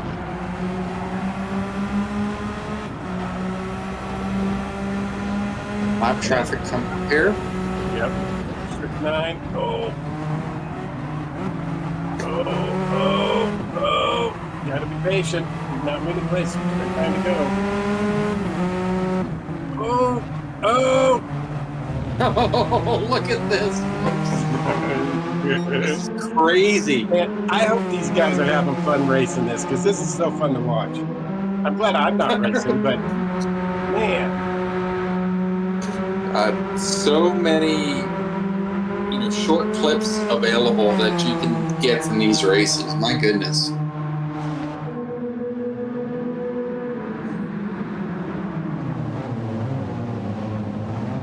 Oh, good turn by Corridor there. Shaggy went a little deep, and Corridor got a good entrance. Goes right back up to Shaggy.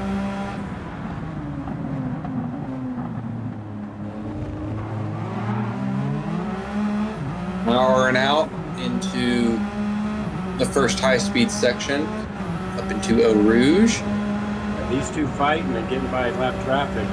They've lost they lost like 3 to 4 seconds that lap. Later. That pulled away to almost a 9-second lead.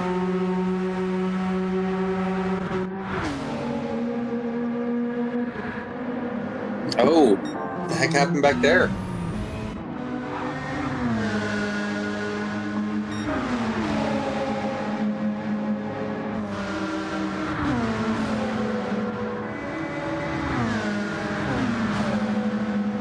Maybe it was a little bit of netcode back there. It happens. This is the interwebs.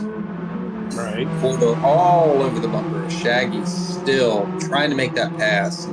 Shaggy's saying, to quote Too Fast, Too Furious, "You ain't passing me, dog. You ain't passing me." Back in the Group 3, just keep you updated for the lead. Hughes, once he got by Maverick, has been able to pull over a 3-second lead. And slowly growing. But his racing soft tires aren't going to last too much longer. Might be able to get 3 comfortable laps out of his soft still. But eventually, these racing mediums that Maverick has, they're going to be able to start pulling those softs back in. So.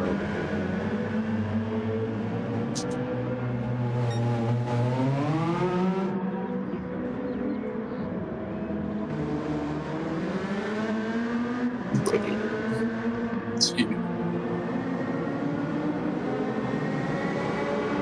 Corridor still all over the back of Shaggy.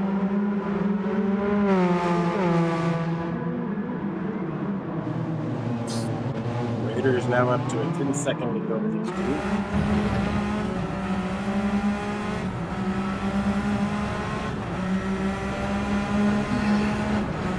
Let's see here. Corridor coming down into Eau Rouge, following Shaggy. It's getting well into the slipstream area.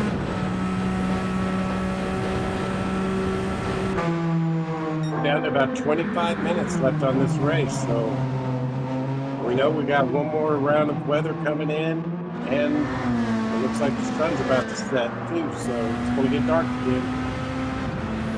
Shadows are getting a little long. You have to keep the camera on Corridor and Shaggy. That's going to be a good battle to watch for the rest of this race. Oh, Shaggy, get loose there.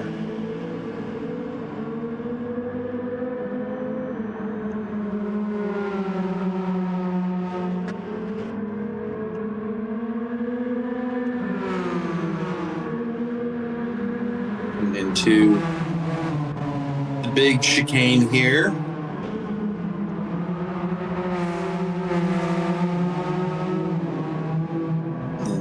Hard right into the second high-speed sector once again. Corridor hooked onto Shaggy, dancing around his bumper. Well, not his bumper, but his rearview mirror. Let him know, like, hey, dude, I'm right here waiting for you to make a mistake. And good luck, dude, because Shaggy doesn't make mistakes very often. No. Gets slowed up a little by Maverick. Coming into the chicane. Oh,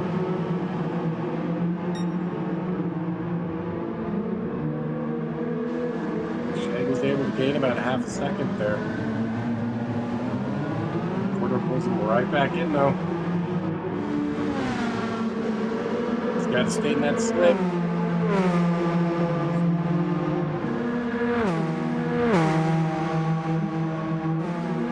Through El Rouge.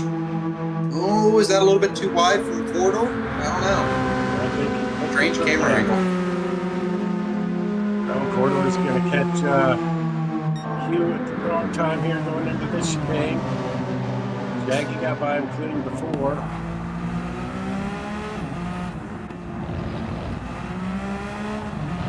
Here's Q tucking into Corridor's draft, trying to gain a little bit of an advantage for the short period of time that he can. Yep. Q's got, he's over 6.5 seconds ahead of Maverick now. He's got to make these softs work as long as he can. You see the sun setting behind the hill there? I'm gonna have to ask Shaggy after this. Was this supposed to be a simulated 48-hour race versus, you know, a 24-hour race, or you know, what we normally see in IMSA and WEC? I don't know. I kind of like it. Yeah, it's definitely very interesting. How would that look like in real life? That's the question that's been running through my head. Is a 48-hour race? My goodness.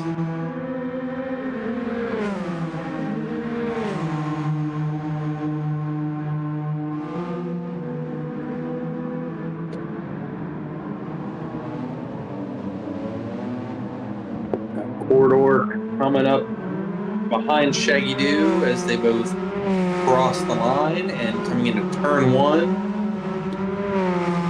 to tackle El Rouge once again. Raiders built Got Q down in the pits.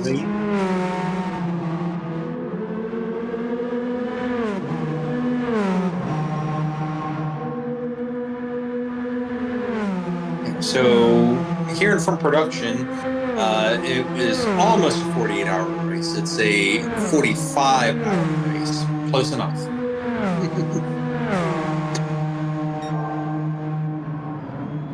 we got some pits going on.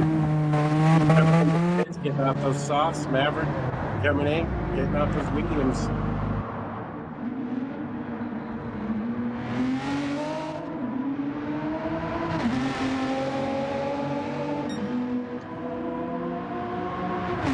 At their fuel, Q's going to need a lot less time getting fuel over what Maverick's going to need. I have to assume they're fueling up to the end of the race. They may not stay on these tires the whole race, but they should get enough fuel for the race.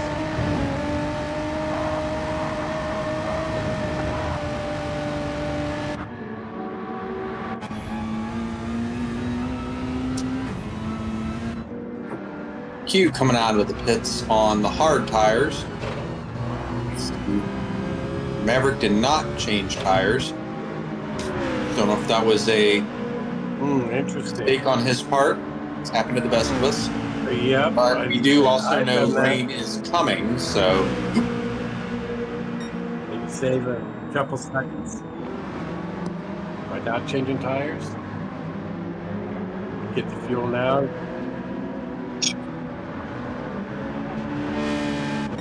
Interesting call.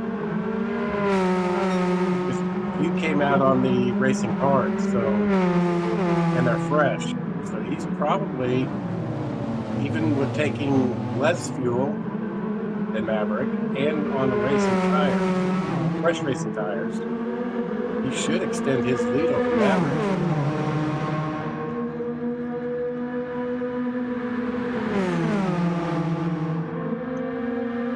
we're not sure if he took his hard tires earlier or if he's just taking them on, short. As Corridor gets by Shaggy Doo. But as we know, Shaggy is very, very good in the rain, and we know another rain system is coming here soon. Those skies getting kind of ominous.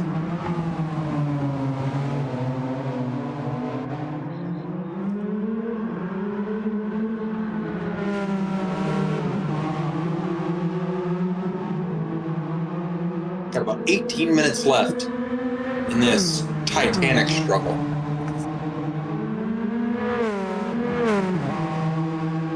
Take that from Cincinnati Reds broadcasting. Currently, Strychnine has taken over the lead from the group on the Group 3 side, so but he is only 4 seconds ahead of Q. But Strychnine has not pitted yet. He's still running racing hards, and they still look good. Still has quarter tank of fuel. So he can probably run this to that next race system. It does come in.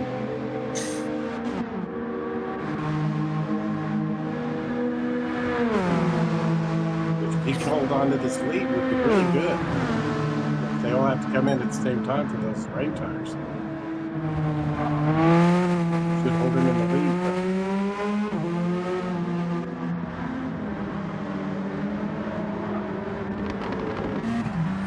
Yeah, for my driver of the race, I'm leaning towards Corridor already, just for his tenacity hanging on to Shaggy Doo. I'm not going to lie. Once again, we saw that, tire compound versus tire compound battle. And his tenacity and really hanging on to Shags really impressed me. Yeah. But with that whole battle, Raider was able to pull out to a 12-second lead over Corridor. Corridor's got some work to do to try and close that gap in the next, 17 minutes before this race is over. 16 and a half minutes.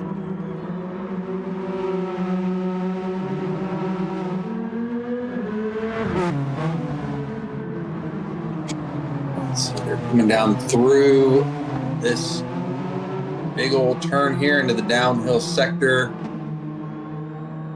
God, it's so pitch black out there. Right. Good thing they got great headlights. Mm-hmm. That you can also modify in game to make brighter. So. Yeah. Davis all over nasty here. So it looks like Nasty's going to have to pit here shortly due to fuel issues. Yeah, he's out. Beavis has got oodles of fuel. Nasty into the pits.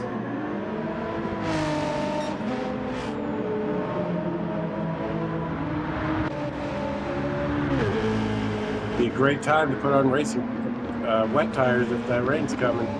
Mm-hmm. See how well he timed that? Q is all over the back bumper of Strychnine for the lead.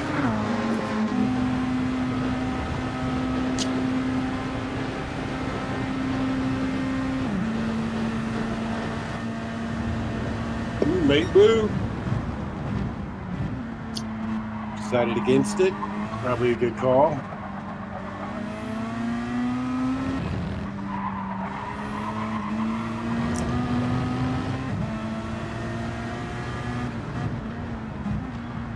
Oh, nice and gentle through there.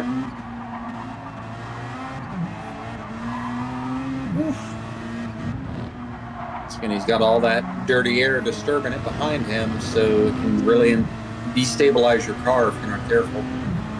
Approach to the inside is Q, looking to make the pass. And he gets it done. Nasty coming out of the pits on his intermediates. As Maverick goes by.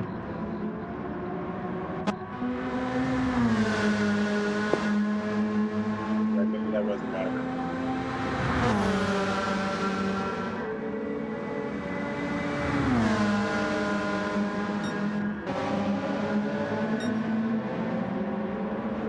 So we got Q coming down around through the right-hander into the high-speed section, followed closely by Strict 9. Got Jack Skellington in the pits, likely switching to the wets with the inbound weather.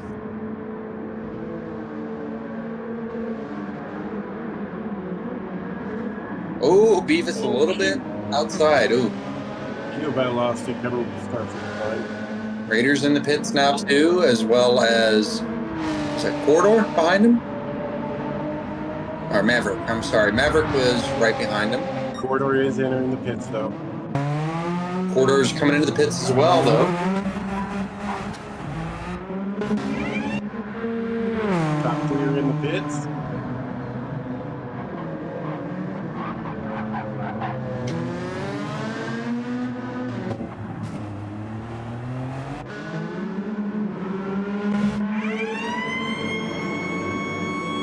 Wipers are on. The rain is starting to come down, folks. Yep.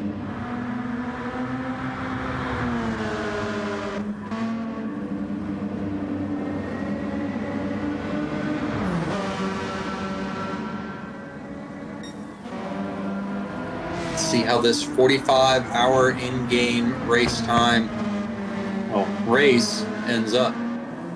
We have one driver, Dan, going for one more lap. He's on his racing softs. You saw how this worked out for Mr. Casual the first race. So Dan could do a little better.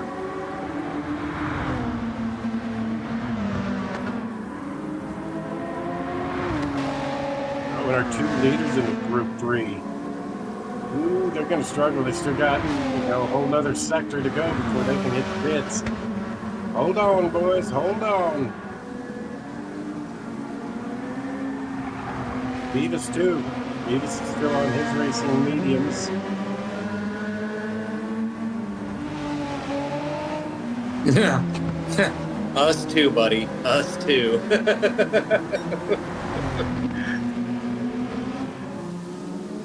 Oh, I'm sorry.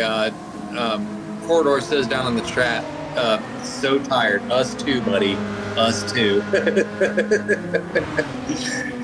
I might have to push my Nations run until the afternoon after the broadcast tomorrow.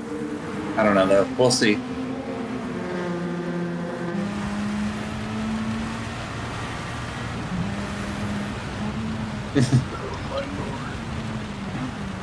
My goodness. Trick 9. Shaggy, why do you hate us so much with all this rain? Right behind him. But Q was able to close pretty good on Strict 9 in that last half. Not there. Beavis is in. They all made it. All safe. No spins. See where Maverick comes out now.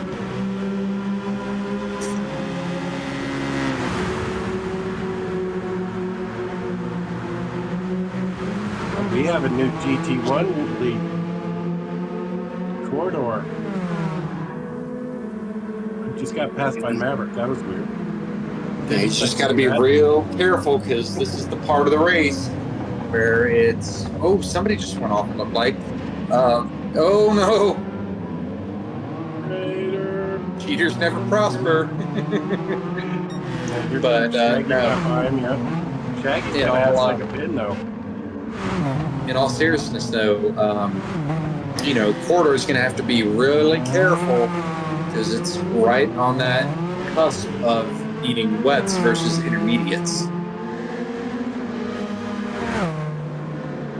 Yeah, but corridor, he's gonna get a pin. He missed Eau Rouge. Yep, there it is. Our top two drivers both have a half-second pin.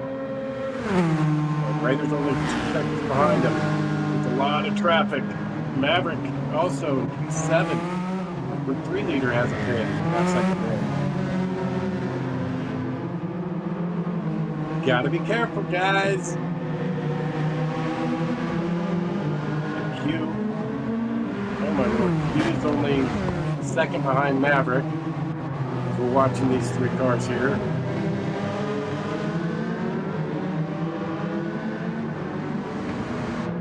Nine minutes left, folks.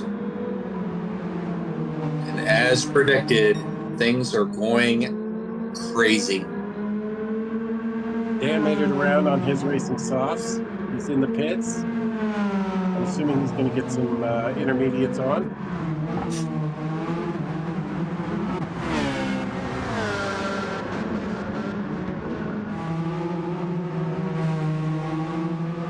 Maverick coming down through the big chicane down here. Followed closely behind by Q. Mav's going to get ready and serve a penalty, which will allow Q to pass. Corridor and Shaggy serving their pin now. Raider closing in. Oh!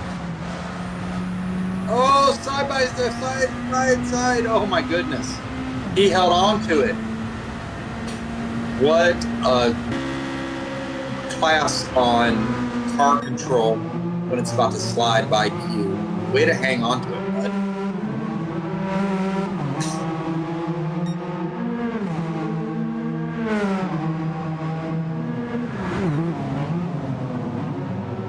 We're down to 7.5 minutes to go.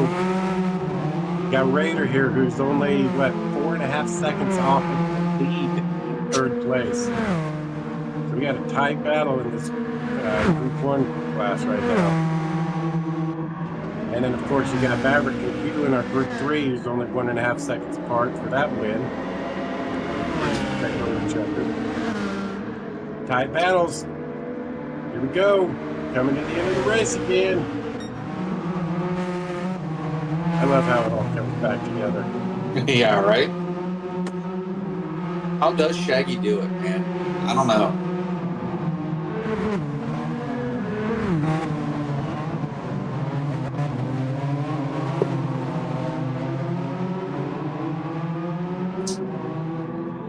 Shaggy's trying to close that gap. But looks like Corridor's pulling him.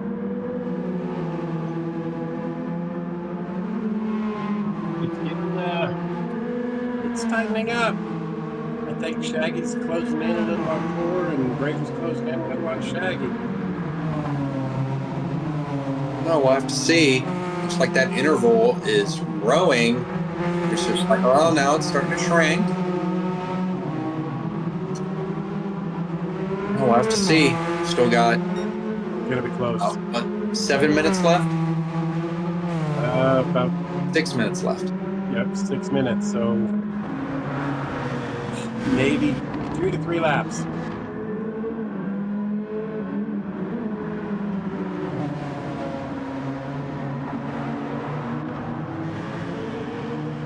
Look at Maverick, over about 2.5 seconds ahead of Q now.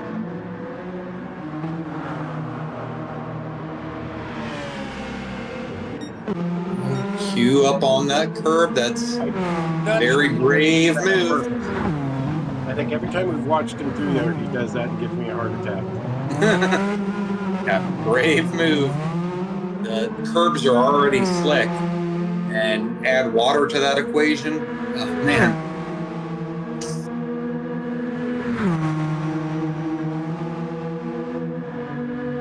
You see, I think it's starting to brighten up. Yeah, a little bit. It's starting to brighten up. The sun's starting to come up.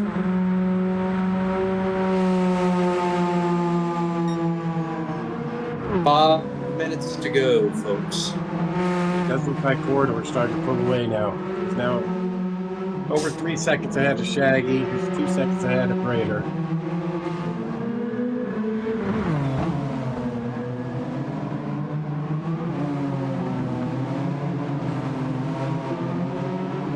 Got Krulov in P4, who has a slight 1.5 advantage over Old Man Pip in P5.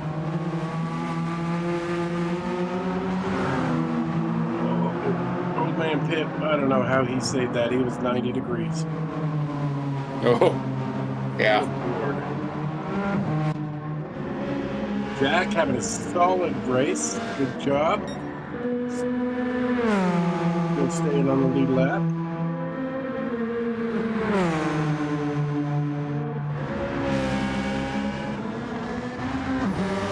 Got Maverick here, who's got 2.5 second lead on the queue. She's doing a good job. Got a 7.5 second lead over Strip 9. Has a 7.5 second lead over Beavis. It's 11 seconds back to Nasty. And Mini Mullet still trucking along there in P12. Good job.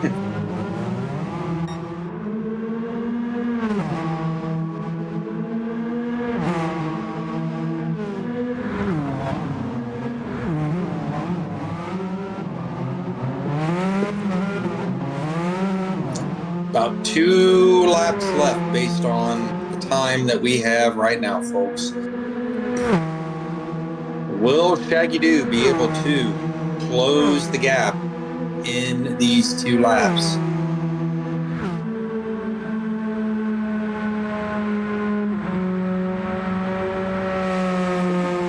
Krulob's off with engine damage. Ooh. Something big happened there with the engine damage. Yeah. That's Maybe he tried to get into pit road and misjudged. No, he was all the way over in turn 1 at that right-hand hairpin. Not sure what happened to him, but that's not good. Allowed Old Man Pip to get by him for P4. Yeah, I really think Corridor, barring any mistakes, I think he might have this one in the bag, man. He's holding steady. He's holding that 2.5 to 3 second gap over Shaggy. He's got Raiders pushing. He's starting to lose a little bit on Shaggy. Ooh. Yeah, Raider he overfueled. That's once again another easy mistake to make, because that adds weight to the car. You know, you forget to add the fuel in the car for that fuel. Yeah, you forget to say, "Oh, leading by right now." Raider going wide. Oh, it's a half-second penalty. This is going to be last lap.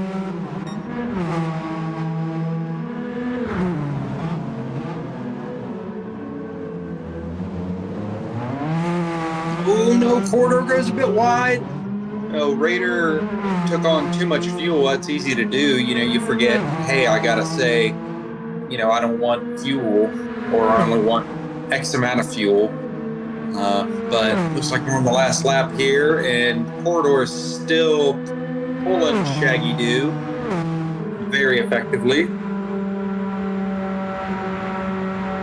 Shaggy might be fuel saving. He does have very little bit of fuel left.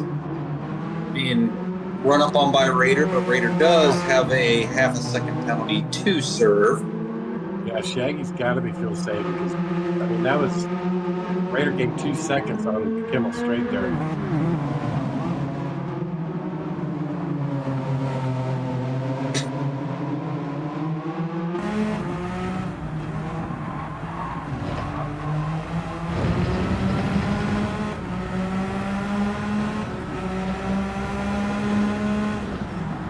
Coming down into the long left-hander here. Raider trying to make some kind of a thing happen, even with a half-second penalty. Maybe he's just trying to use the slipstream to minimize his penalty.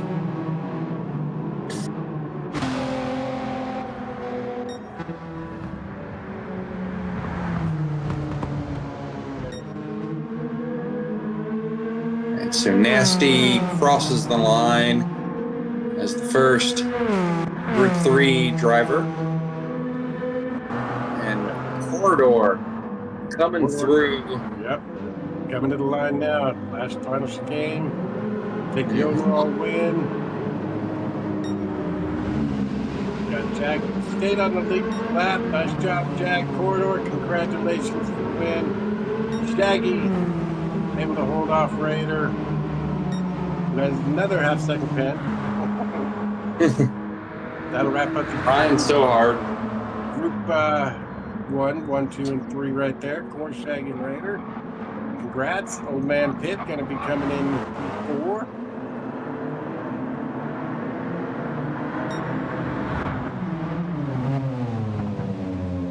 With Kulov coming across. Some late race issues cost him a spot. Kulov 5, Jacoby to P6. Now we got our Group 3 cars coming across. With the last couple corners here.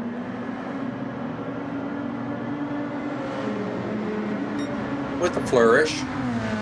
And coming up to the final chicane. He's going to take the Group 3 win. Almost 4 seconds ahead of Q. Nice job, Matt. P1.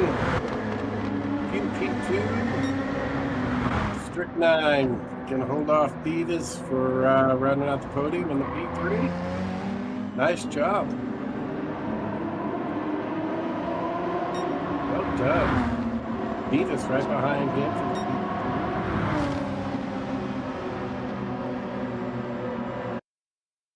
Well freaking done, y'all.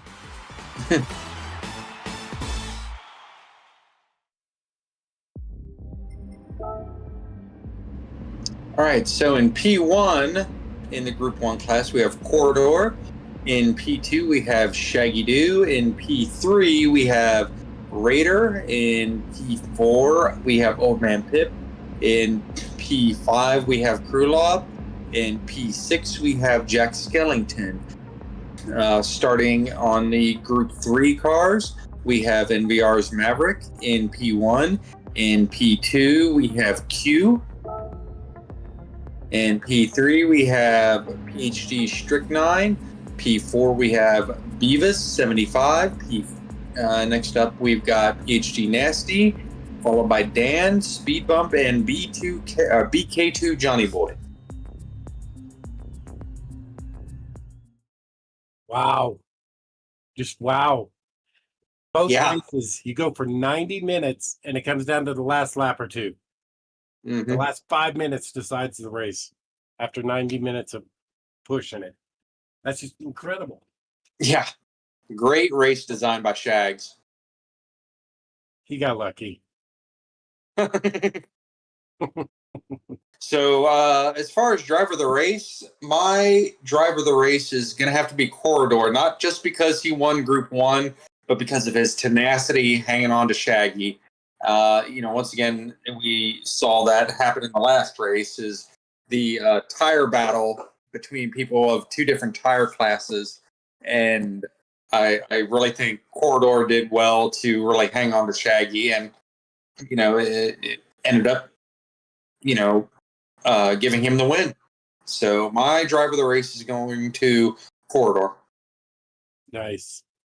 Mine, so I have 2. First, I'm going to give mine for his racing tenacity to NVR Maverick. Great race. Held off Shaggy. Held off Q. Shaggy's in the GT1s, but and honestly, it could have went either way at any time. So I'm giving mine to NVR Maverick. However, on the sentimental side, I'm giving mine to Dan, because again, this is his inaugural PhD World Series event. He had a couple issues, but he stuck with it the whole race. He stayed here the whole race. I'm impressed. Good job. Indeed, indeed. I've mentioned it before when it comes to a lot of newer drivers who come in. It's a learning experience, right? We've all been new to this kind of thing, and this is it's a great community to learn from, and we can keep learning from each other. Oh, absolutely. I mean, and again, you can't go wrong when your dad is mullet. Yeah, right. I mean, yeah, one of the greater people to learn things from. right. That's what I'm saying. He's 15. 15 years old. Wow. Well done, dude. Yeah, I wish Stick I with was it, man. 15. Hang out with us more, and come around, and we'll help you out. Outstanding. Good race. Good race. Good race.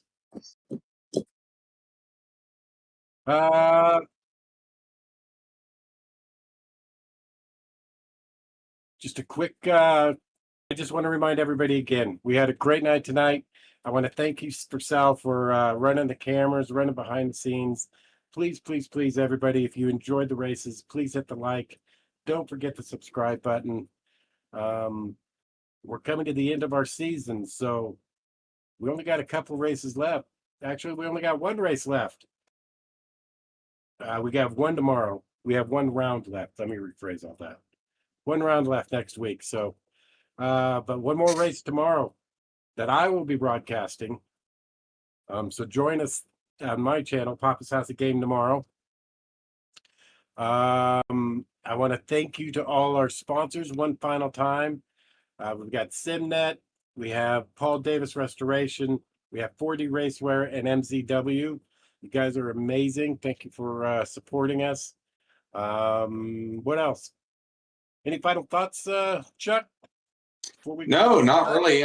Looking forward to commenting on tomorrow's race. Gonna try to work my run at Nations in at some point, whether it be before or after.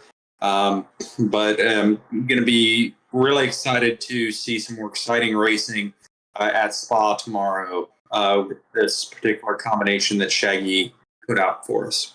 Yeah. Awesome stuff. But yeah, one more race.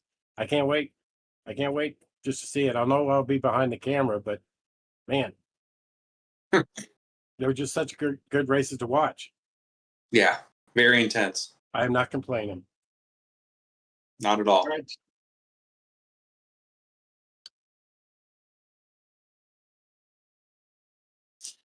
And it looks like the driver of the race is Corridor. 45% of the votes. Nice job, Core. Congrats. Well done. Way to hang on to it, man. And Dan came in second in the votes. 33% of the votes. Maverick, 22% of the votes. Well done.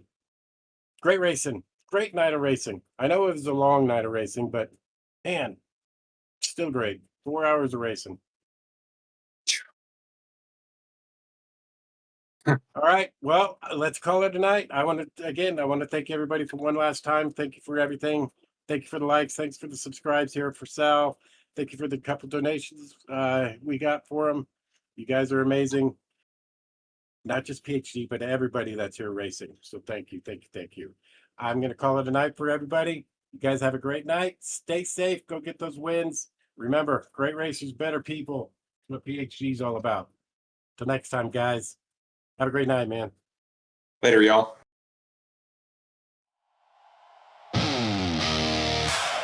All right, viewers. That's the flag. PHG World Series Season 4.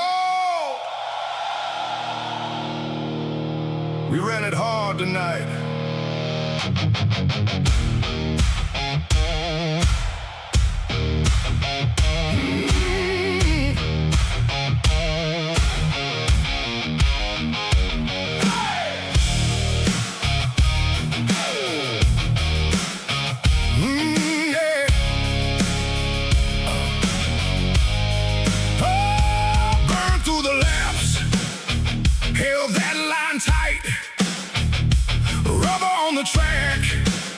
And fire in the night.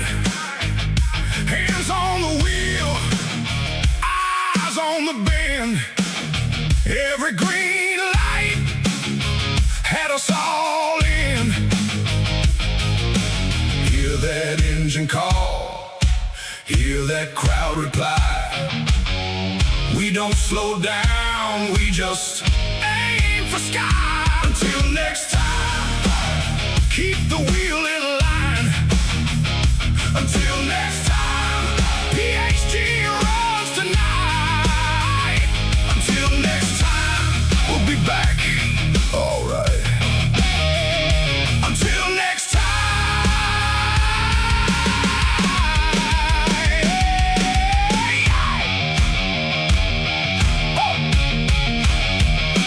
Pit lane talk and a fresh set of tires.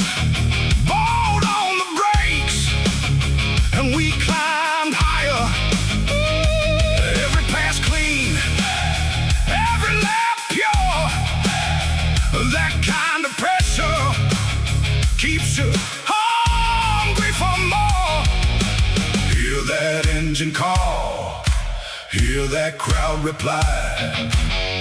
We don't slow down, we just aim for sky. Till next time, keep the wheel in line. Until next time, PHG runs tonight. Until next time, we'll be back. All right. Until next time.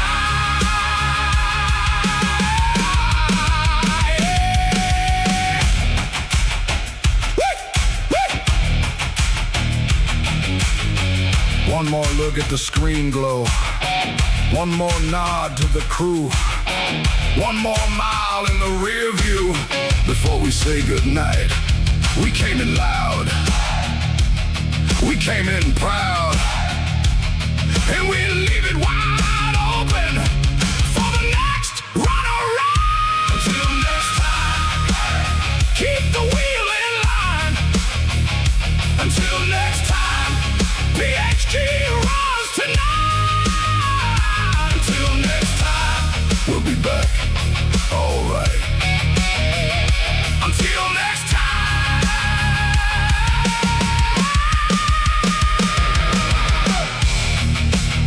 So from the whole pit, from the whole stream, from every driver, every crew member, and everybody watching at home, thank you for riding with us through PHG World Series Season 4. Thank you for the cheers, the tension, the close calls, the clean passes, and the ones that made us hold our breath. We felt every lap with you, and we'll carry this one with us all the way to the next green flag. Keep your helmets ready, keep your hearts in it, and keep coming back when the lights go up again. Until next time.